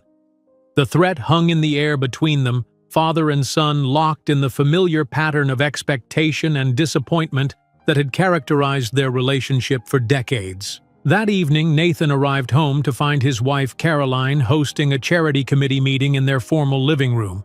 She acknowledged him with a practiced smile that didn't reach her eyes before returning to her discussion about the upcoming gala. "Where's James?" he asked when the meeting concluded, noticing the absence of their 8-year-old son. "At a play date," Caroline replied, checking her diamond watch. "The nanny will pick him up at 7. Their marriage had devolved into a carefully choreographed performance, public appearances together, separate lives at home. Nathan couldn't remember the last genuine conversation they'd shared that wasn't about social obligations or James's academic progress. He poured himself a scotch in his home office, loosening his tie as he reviewed the disastrous quarterly projections. A notification on his tablet announced the latest issue of Forbes was available in his digital subscription. Seeking any distraction from the impending board meeting, he opened it. The cover stopped him cold. A striking black woman stood confidently against a backdrop of solar panels, her expression both determined and visionary. "Jasmine Williams Montgomery, Revolutionizing Green Energy," read the headline. Nathan stared, a distant memory stirring. The name was familiar, but he couldn't immediately place it. He began reading the article, his scotch forgotten as details emerged. Her pioneering work in energy storage, the company she'd built from nothing, her twin daughters, now 12, twins, 12 years old. His heart rate accelerated as he scrolled frantically to find photos of the girls. There they were, standing beside their mother in a tastefully decorated living room, their faces bright with intelligence and confidence.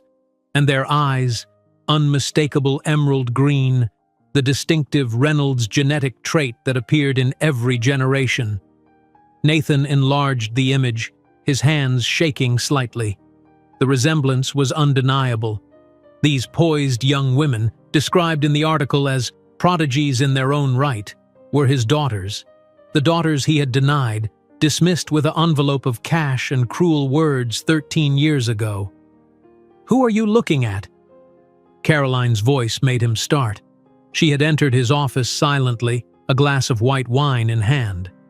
"No one," he answered too quickly, closing the tablet. "Just research on a competitor." Caroline's perfectly maintained eyebrows rose slightly, but she didn't press. Their marriage had long ago established boundaries around uncomfortable truths. Later that night, unable to sleep, Nathan reopened the article, absorbing every detail about the life Jasmine had built. Williams Tech Innovations wasn't just successful, it was revolutionary. positioning itself at the forefront of green energy storage solutions that made traditional systems like those produced by Reynolds Oil subsidiaries increasingly irrelevant. The irony wasn't lost on him. The woman he had once dismissed as insignificant had created technology that threatened to render his family's century-old business obsolete. The twins he had rejected as an inconvenience were now celebrated as brilliant young minds with unlimited potential. His son James slept down the hall, a child he barely knew despite living under the same roof. His marriage existed on paper and in public appearances only. His company teetered on the edge of obsolescence, environmental disasters undermining both finances and reputation. Meanwhile, Jasmine Williams Montgomery graced the cover of Forbes, her innovation lauded as the future of energy storage, her daughters flourishing under her guidance. The contrast was stark and damning. Nathan closed the tablet and stared at the ceiling, a terrible understanding dawning. He had inherited an empire and watched it crumble through his own mismanagement and outdated thinking.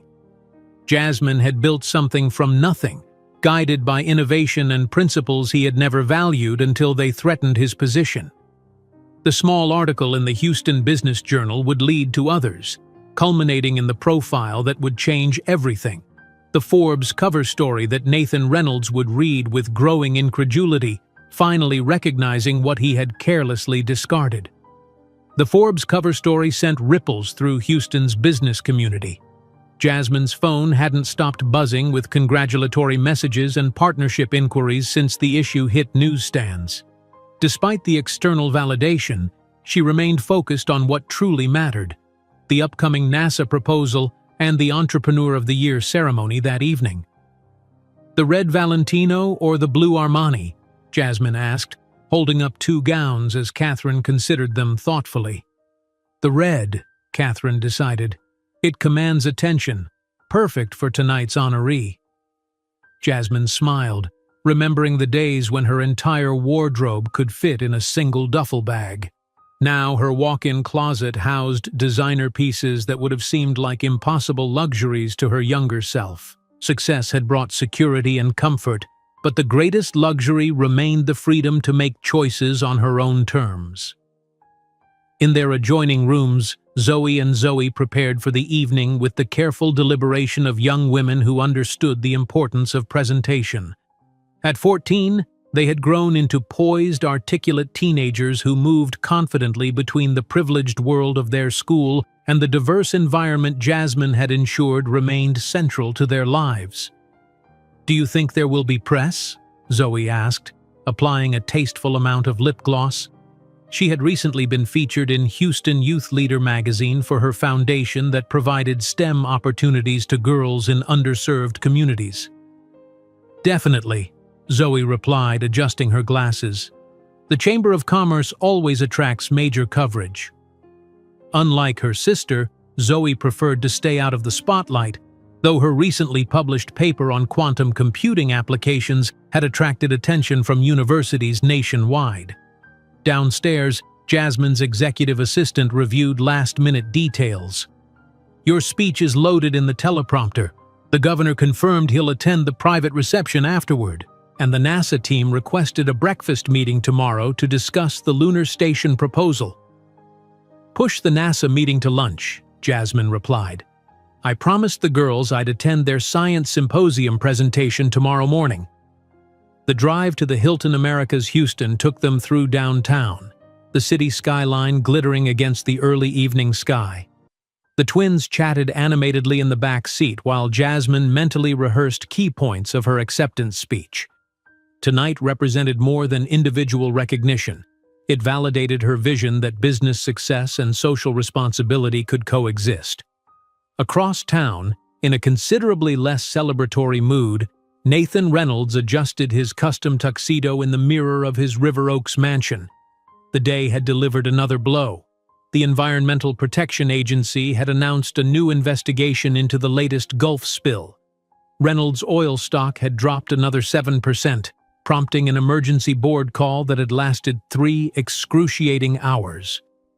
"The car is waiting," Caroline announced from the doorway, resplendent in a designer gown that cost more than most Houstonians earned in months. Her expression remained neutral, the perfect corporate wife despite the growing distance between them. "We can't be late to the chamber event. The board members will be watching." Nathan nodded grimly. The Chamber of Commerce Gala had once been a victory lap for Reynolds Oil executives, a celebration of their dominance in Houston's economy. Now it felt like a gauntlet to be run, with shareholders and competitors watching for any sign of weakness. "Is James ready?" he asked, reaching for his platinum cufflinks. "James is staying home. The nanny thought it best after his meltdown this afternoon." Nathan wanted to object, wanted to insist on seeing his son, on being a proper father, but the words died in his throat. The truth was, he barely knew how to talk to the 8-year-old who viewed him as a stranger who occasionally appeared at bedtime. The grand ballroom of the Hilton Americas Houston glittered with Houston's elite. Energy executives mingled with tech entrepreneurs, bankers chatted with real estate developers, and politicians moved seamlessly between competing donor groups. Crystal chandeliers cast a flattering glow over tables adorned with elaborate floral arrangements, each place setting meticulously prepared for the $500-a-plate dinner. Jasmine entered with the twins and Catherine, immediately drawing attention. The red Valentino was a statement, not just of success, but of confidence. Several executives approached immediately, eager to introduce themselves to the woman whose technology was revolutionizing energy storage.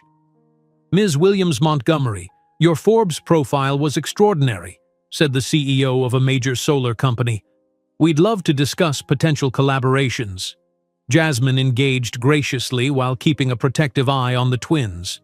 Though they handled these events with remarkable poise, she remained conscious that they were still teenagers navigating an adult world. Across the room, Nathan froze mid-conversation as he spotted Jasmine. The woman from the Forbes cover was even more striking in person, her presence commanding attention without effort. A small group of executives surrounded her, their body language revealing genuine respect rather than the patronizing tolerance often afforded to women in such settings. "Nathan, are you listening?" Caroline prompted, following his gaze. "Ah, the famous Ms. Williams Montgomery. Perhaps we should introduce ourselves. Her technology could be relevant to our diversification strategy." Before Nathan could object, a server approached with a message that the Reynolds Oil table was ready. They moved toward their assigned seating, which offered a clear view of the stage but, mercifully, was positioned far from Jasmine's table. Throughout the appetizer course, Nathan found his attention repeatedly drawn to Jasmine and the teenagers seated beside her. The girls were unmistakably twins, their poised demeanor suggesting maturity beyond their years. And those eyes, even from a distance, their distinctive color haunted him with certainty about what he had abandoned. "Ladies and gentlemen," the chamber president announced as dessert was being served, "it's time for our main presentation. Each year we honor an individual who exemplifies the innovation, determination, and vision that drives Houston's economy forward." Nathan absently checked his phone, grimacing at another alert about falling stock prices. When he looked up, the chamber president was introducing the honoree. "Our Entrepreneur of the Year has revolutionized energy storage technology, making renewable energy viable on a scale previously thought impossible. Her company employs over 200 Houstonians and recently secured a NASA contract that will literally take Houston innovation to the moon." The room erupted in applause as Jasmine rose from her table. Nathan's water glass slipped from his suddenly numb fingers, splashing onto his Italian silk tie. Around him, conversations halted as attention focused on the stage. "Please welcome Jasmine Williams Montgomery, founder and CEO of Williams Tech Innovations." The applause intensified as Jasmine approached the podium, her red dress catching the spotlight. Nathan stared, transfixed by the confident woman addressing the room, so different from the tearful, frightened girl he had dismissed at the Galleria Cafe 15 years earlier. "Thank you for this tremendous honor," Jasmine began, her voice strong and measured. "When I founded Williams Tech, Many experts told me my goals were impossible, that someone with my background couldn't succeed in this industry. Her smile contained no bitterness, only quiet triumph. Fortunately, determination doesn't require permission. Nathan barely breathed as she continued, each word striking him with the force of delayed recognition. This accomplished woman, this innovative leader, was the same person he had called insignificant and without value. I dedicate this award to my extraordinary daughters, Zoe and Zoe, Jasmine continued, her expression softening as she looked toward their table. They've taught me that our value isn't determined by the judgment of others, but by the strength we find within ourselves when facing adversity. The twins stood to applause, their expressions mirror images of pride. Nathan's heart constricted painfully as he studied their faces, the shape of their smiles, the intelligent gleam in their eyes. They were Reynolds through and through, carrying his features with a grace and warmth he had never possessed. As Jasmine concluded her speech to enthusiastic applause, Nathan remained frozen in his chair. Caroline was watching him with narrowed eyes, clearly noting his unusual reaction. "Are you ill?" she whispered as the ceremony continued with lesser awards. "You've gone completely pale." "I'm fine," he managed, loosening his tie. "Just concerned about tomorrow's board meeting." The formal program concluded, transitioning to the networking reception that represented the event's true purpose. Nathan moved mechanically through expected conversations, his attention constantly drifting to where Jasmine stood surrounded by admirers. "Reynolds," called a former business associate, "have you met Williams Montgomery yet? Her storage technology could be exactly what your offshore operations need after the latest unpleasantness."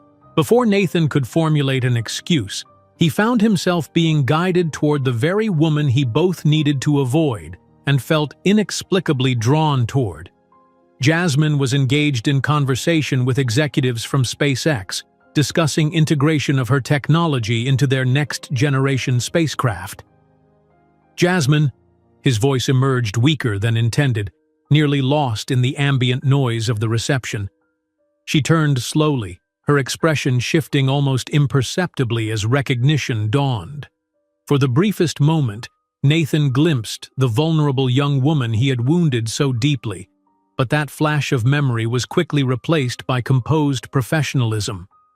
"Nathan Reynolds," she acknowledged, her tone betraying nothing to the observers around them. What a surprise!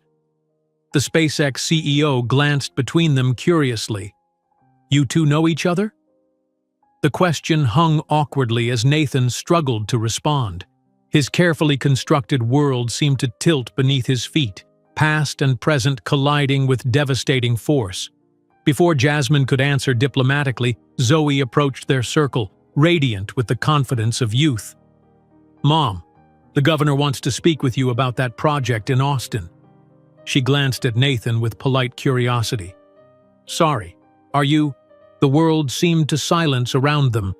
Nathan stared into eyes identical to his own, set in a young face that somehow combined his features with Jasmine's strength.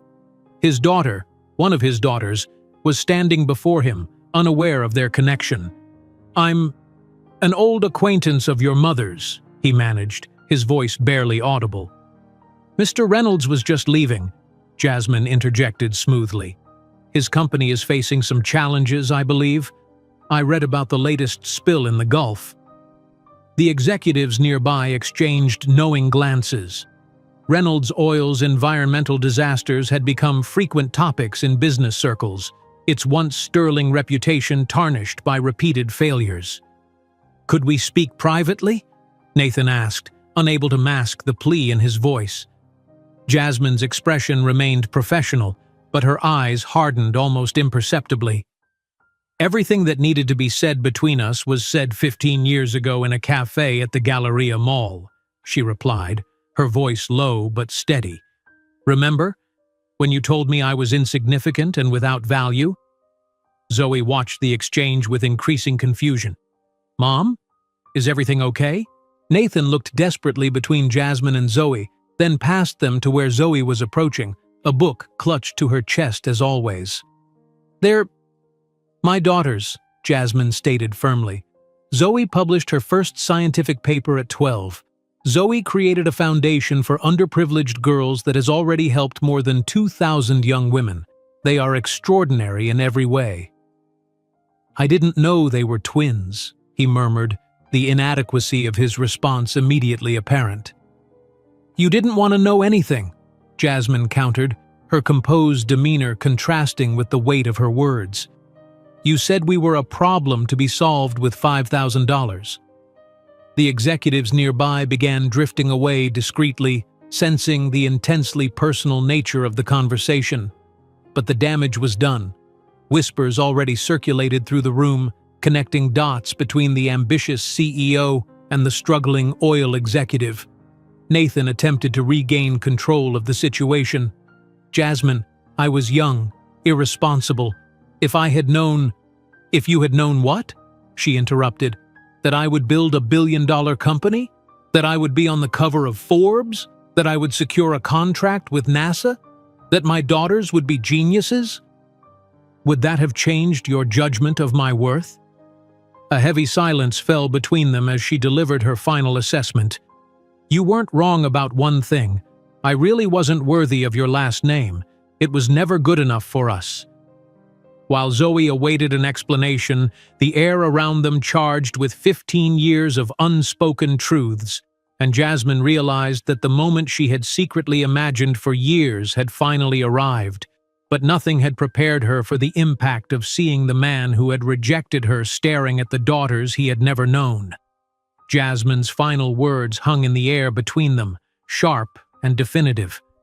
The surrounding conversation seemed to fade as Nathan stared at her, then at the twins, his face a canvas of conflicting emotions. Zoe looked between them, her natural perceptiveness catching the undercurrents of a history she was only beginning to comprehend. "Mom," she said quietly, "what's going on?" Before Jasmine could respond, the governor's aide appeared at her elbow. "Ms. Williams-Montgomery, the governor is waiting. He's particularly interested in discussing the Austin expansion." "We'll be right there," Jasmine responded smoothly, grateful for the interruption. She turned to Nathan, her expression professionally neutral but her eyes cold. "If you'll excuse us, Mr. Reynolds, I'm sure you understand that the governor takes priority." Nathan stood frozen as Jasmine guided the twins away, his hand half raised as if to stop them but lacking the courage to make contact. Zoe, always observant, glanced back at him with a curious, evaluating look that reminded him so painfully of his own mother that he had to look away. Caroline appeared beside him, her smile fixed, but her eyes calculating. "What was that about? You look like you've seen a ghost." "Nothing," Nathan replied automatically. "Just business." "Really? Because it looked rather personal from where I was standing." Her voice dropped to ensure only he could hear. "And those girls have your eyes, Nathan. Exactly your eyes." Nathan felt his carefully constructed world cracking beneath his feet. "Not here," he muttered, reaching for another glass of scotch from a passing server. Across the ballroom, Jasmine maintained her composure through her conversation with the governor, discussing expansion plans for Williams Tech's Austin facility with articulate precision. But her mind raced with the implications of what had just happened. After 15 years of imagining this confrontation, the reality had been both more and less satisfying than she'd anticipated. When they finally extricated themselves from the conversation, Zoe pulled her mother aside, her expression demanding answers. "Mom, who was that man really? And why did he look at us like that?" Jasmine glanced at Zoe, who had joined them silently, her analytical mind clearly processing the interaction she'd witnessed. "Let's discuss this at home," Jasmine suggested. "This isn't the place." "It's him, isn't it?" Zoe asked quietly. "Our biological father." Jasmine wasn't surprised by Zoe's perception, but she hadn't expected the confrontation to happen so publicly. "Yes," she admitted, seeing no point in denying what had become obvious. "That was Nathan Reynolds." The one who said you weren't good enough?" Zoe's voice rose slightly, drawing glances from nearby guests. Her protective instinct flared visibly. "Later," Jasmine said firmly, nodding toward approaching business associates. "We'll talk about everything at home, I promise." The remainder of the evening passed in a blur of congratulations and business discussions. Jasmine noticed Nathan watching them from across the room, his expression increasingly haunted as the evening progressed. Caroline remained at his side, her social smile never wavering, though her eyes frequently darted between her husband and the Williams-Montgomery family with growing suspicion. When they finally arrived home, the twins immediately kicked off their formal shoes in the entryway, a teenage habit Jasmine hadn't managed to break, and turned to her expectantly. "Okay, we're home now," Zoe stated, crossing her arms. "Tell us everything." Jasmine sighed, setting her clutch on the entryway table. "Let me change first. This conversation deserves comfortable clothes and probably some ice cream." 15 minutes later, they gathered in the kitchen. Jasmine had changed into yoga pants and a soft sweater, a stark contrast to the commanding presence she'd projected at the gala. The twins sat at the island counter, still in their formal dresses but with ice cream bowls before them. "How much did you hear tonight?" Jasmine asked, serving herself a small portion of chocolate chip. "That he told you that you were insignificant and without value," Zoe quoted precisely, "and something about $5,000 to solve a problem." Jasmine winced. She had hoped to shield them from the cruelest details. "Yes, that's what happened when I told him I was pregnant with you." "So he knew about us?" Zoe demanded, her spoon hovering halfway to her mouth. "All this time?" "He knew I was pregnant," Jasmine clarified. "I didn't know it was twins yet. He didn't want to be involved. He offered money for an abortion and had already signed papers renouncing any parental rights." Zoe's analytical mind connected the dots immediately. "That's why we don't have his last name." "Yes, and it's why I've never pursued child support or any contact." Jasmine took a deep breath. "I always planned to tell you the complete truth when you were older. I just wanted to protect you from feeling unwanted." "But we were unwanted," Zoe said bluntly. "By him, anyway." "You were always wanted by me," Jasmine responded firmly, "from the moment I knew you existed, and by Catherine and Walter and so many others who love you." "Why did he look so shocked tonight?" Zoe asked.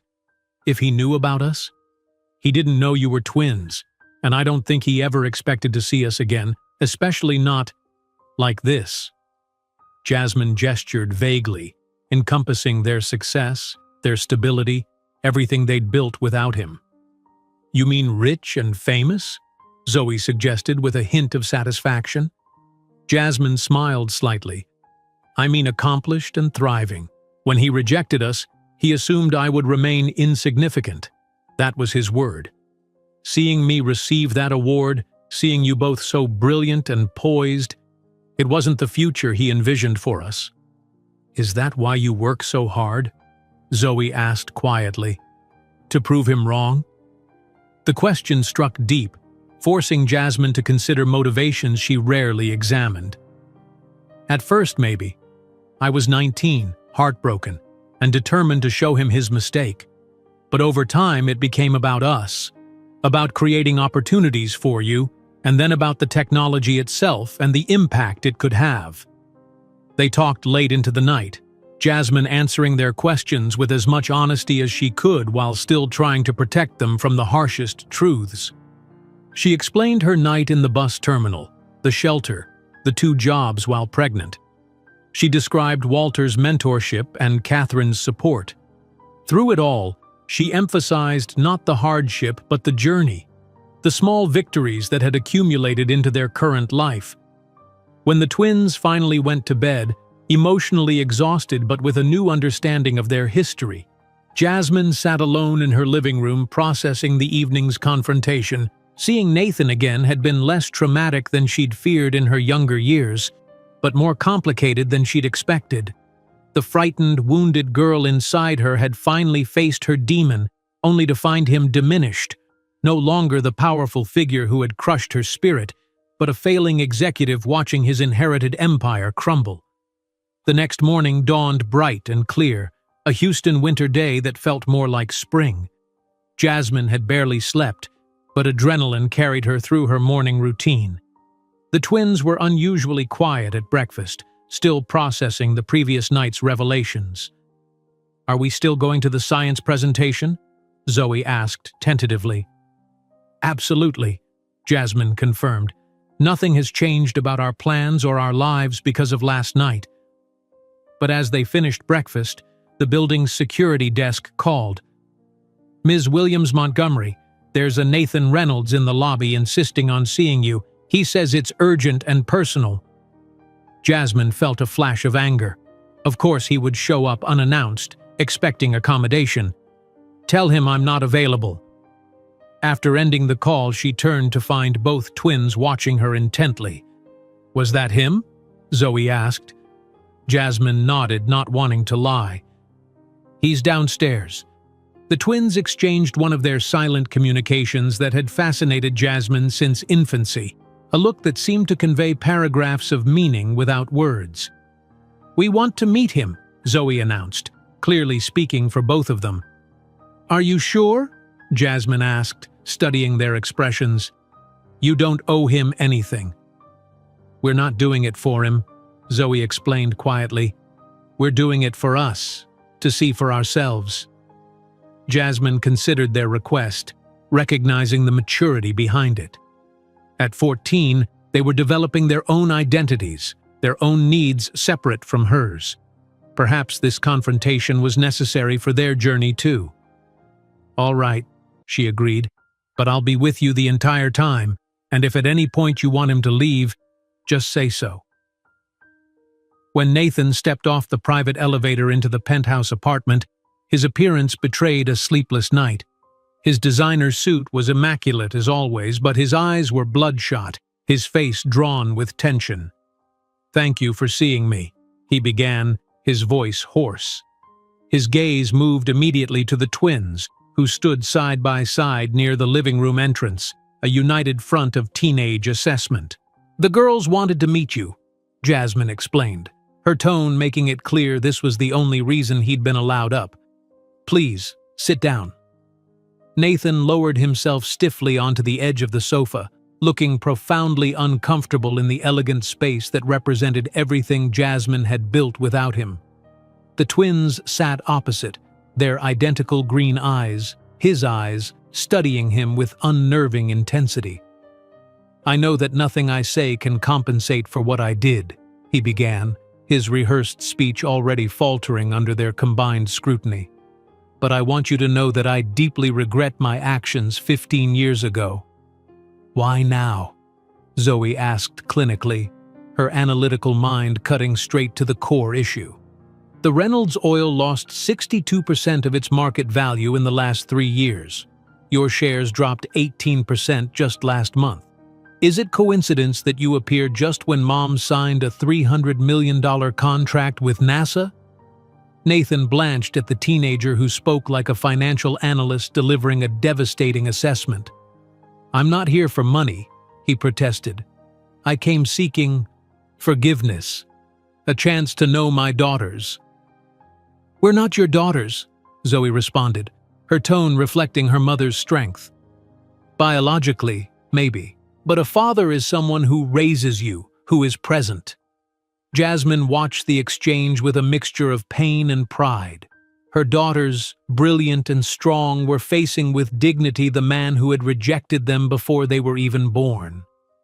"Jasmine," Nathan turned to her, desperation evident in his voice. "Please, I know I made the worst mistake of my life. I've lost everything that matters. My second marriage is ending. I barely know my son. The company is sinking." "And that should move me?" Jasmine asked calmly.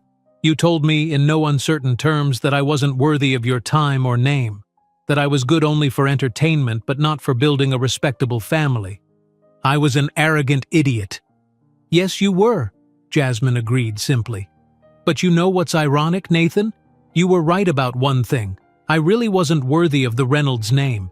because I was destined to create my own name, one that's worth more than yours now, in every sense." While Nathan Reynolds contemplated the ruins of his empire and the emptiness of his choices, Jasmine Williams Montgomery moved forward, her story not defined by the abandonment she suffered, but by the empire she built from the ashes of that rejection, proving that her value had always been indeed inestimable. The morning light streamed through the floor-to-ceiling windows of the penthouse, illuminating the faces of those gathered in the living room. Nathan's desperation hung in the air like a tangible presence, but it found no purchase in the expressions of the three women facing him. For years he had existed in their narrative only as an absence, a wound that had slowly healed. Now, confronted with the flesh-and-blood reality of him, Jasmine found herself unexpectedly calm. "I think you should leave now," she said quietly. "The girls have their science presentation this morning and we need to prepare." Nathan stood reluctantly, his eyes still fixed on the twins. Would it be possible to talk again? Perhaps after you've had time to process everything?" Zoe and Zoe exchanged another of their silent communications before Zoe answered, "We'll think about it."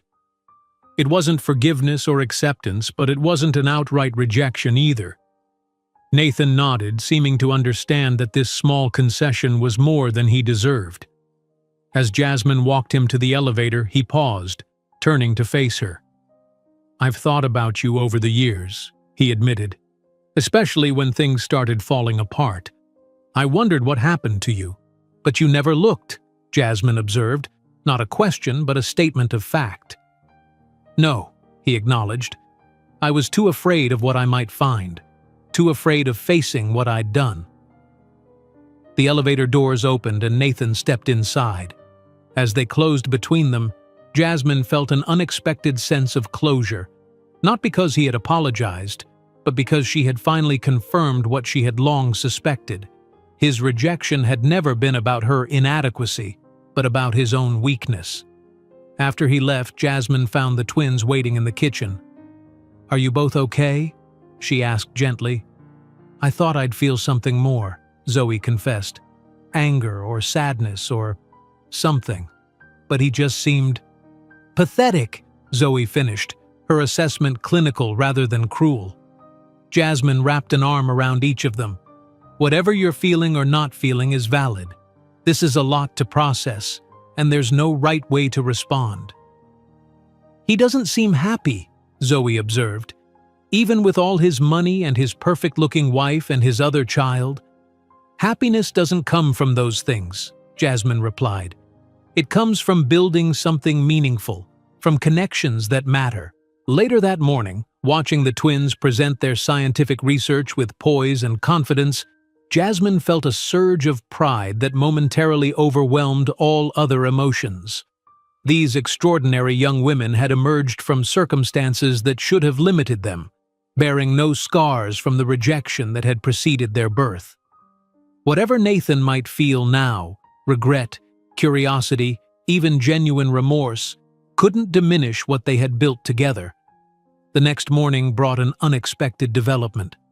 The Wall Street Journal published a brief but pointed article about the tense encounter between green energy innovator Jasmine Williams Montgomery and oil executive Nathan Reynolds at the Chamber of Commerce Gala. While the piece stopped short of confirming a past relationship, it noted the striking resemblance between Reynolds and Williams Montgomery's teenage daughters, fueling speculation throughout Houston's business community. "Mom, we're trending on Twitter," Zoe announced over breakfast, scrolling through her phone. "Someone posted photos from the gala comparing our eyes to his." Jasmine sighed, setting down her coffee. "I'm sorry this is becoming public. I wanted to protect your privacy." "It's not your fault," Zoe said pragmatically. "Statistically, it was inevitable that someone would notice once we were in the same room." The twins left for school, their security detail now doubled given the sudden media interest. Jasmine had barely settled into her office when Catherine called. "Have you seen the journal?" she asked without preamble. "Yes, the twins are aware." That's not all, Catherine continued. Augustus Reynolds just called the foundation. He wants to meet with you, privately. Jasmine's grip tightened on her phone. Augustus? Nathan's father? The very same. He was surprisingly respectful. Said he only recently learned about the girls and wants to make amends. The request left Jasmine conflicted. Augustus Reynolds represented the family legacy that had deemed her unworthy, yet he was also the twins' biological grandfather, a connection they might someday want to explore. Tell him I'll meet him, she decided finally, but on neutral ground, not at either of our offices.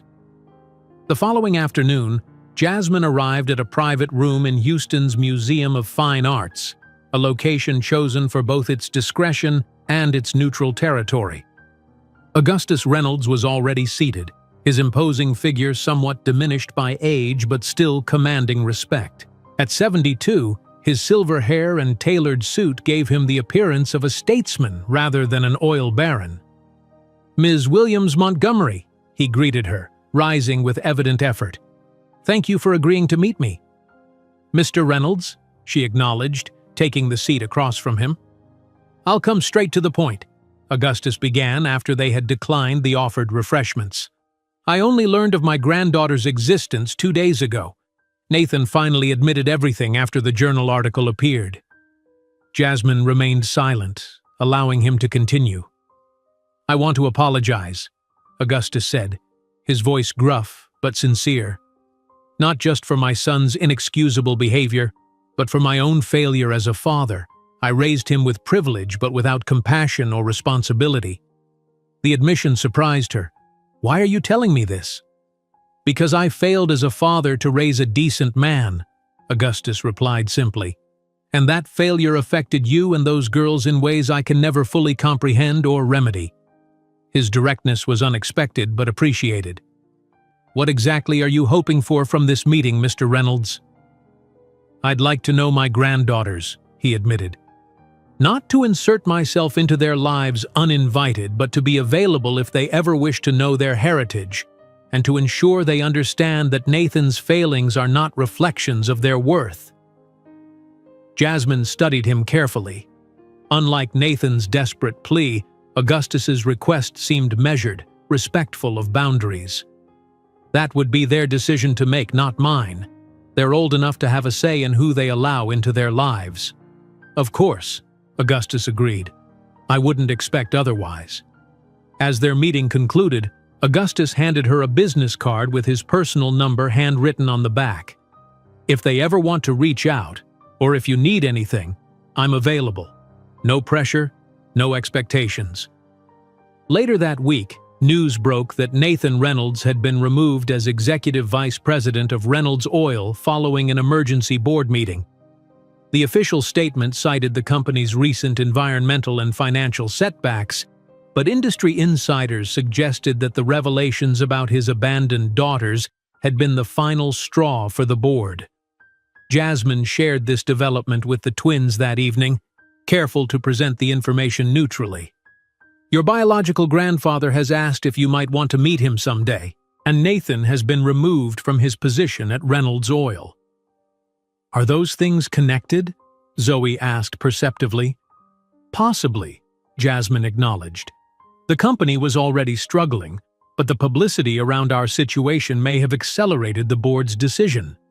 Do you think we should meet our grandfather? Zoe questioned, unusually hesitant. That's entirely your choice, Jasmine assured them. He seems sincere in wanting to know you, but you don't owe him or anyone in that family your time or attention. The twins considered this, their expressions thoughtful. Maybe eventually, Zoe said finally. But not right now. We need time. 3 weeks later, the twins decided they were ready to meet Augustus. The meeting took place at Catherine's home, neutral territory that still felt safe and familiar. Augustus arrived alone, bringing no gifts except a single photo album.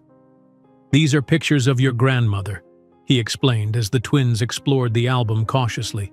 She passed away before you were born, but you have her musical talents, according to your mother. The initial stiffness gradually eased as Augustus shared family stories without pressure or expectation.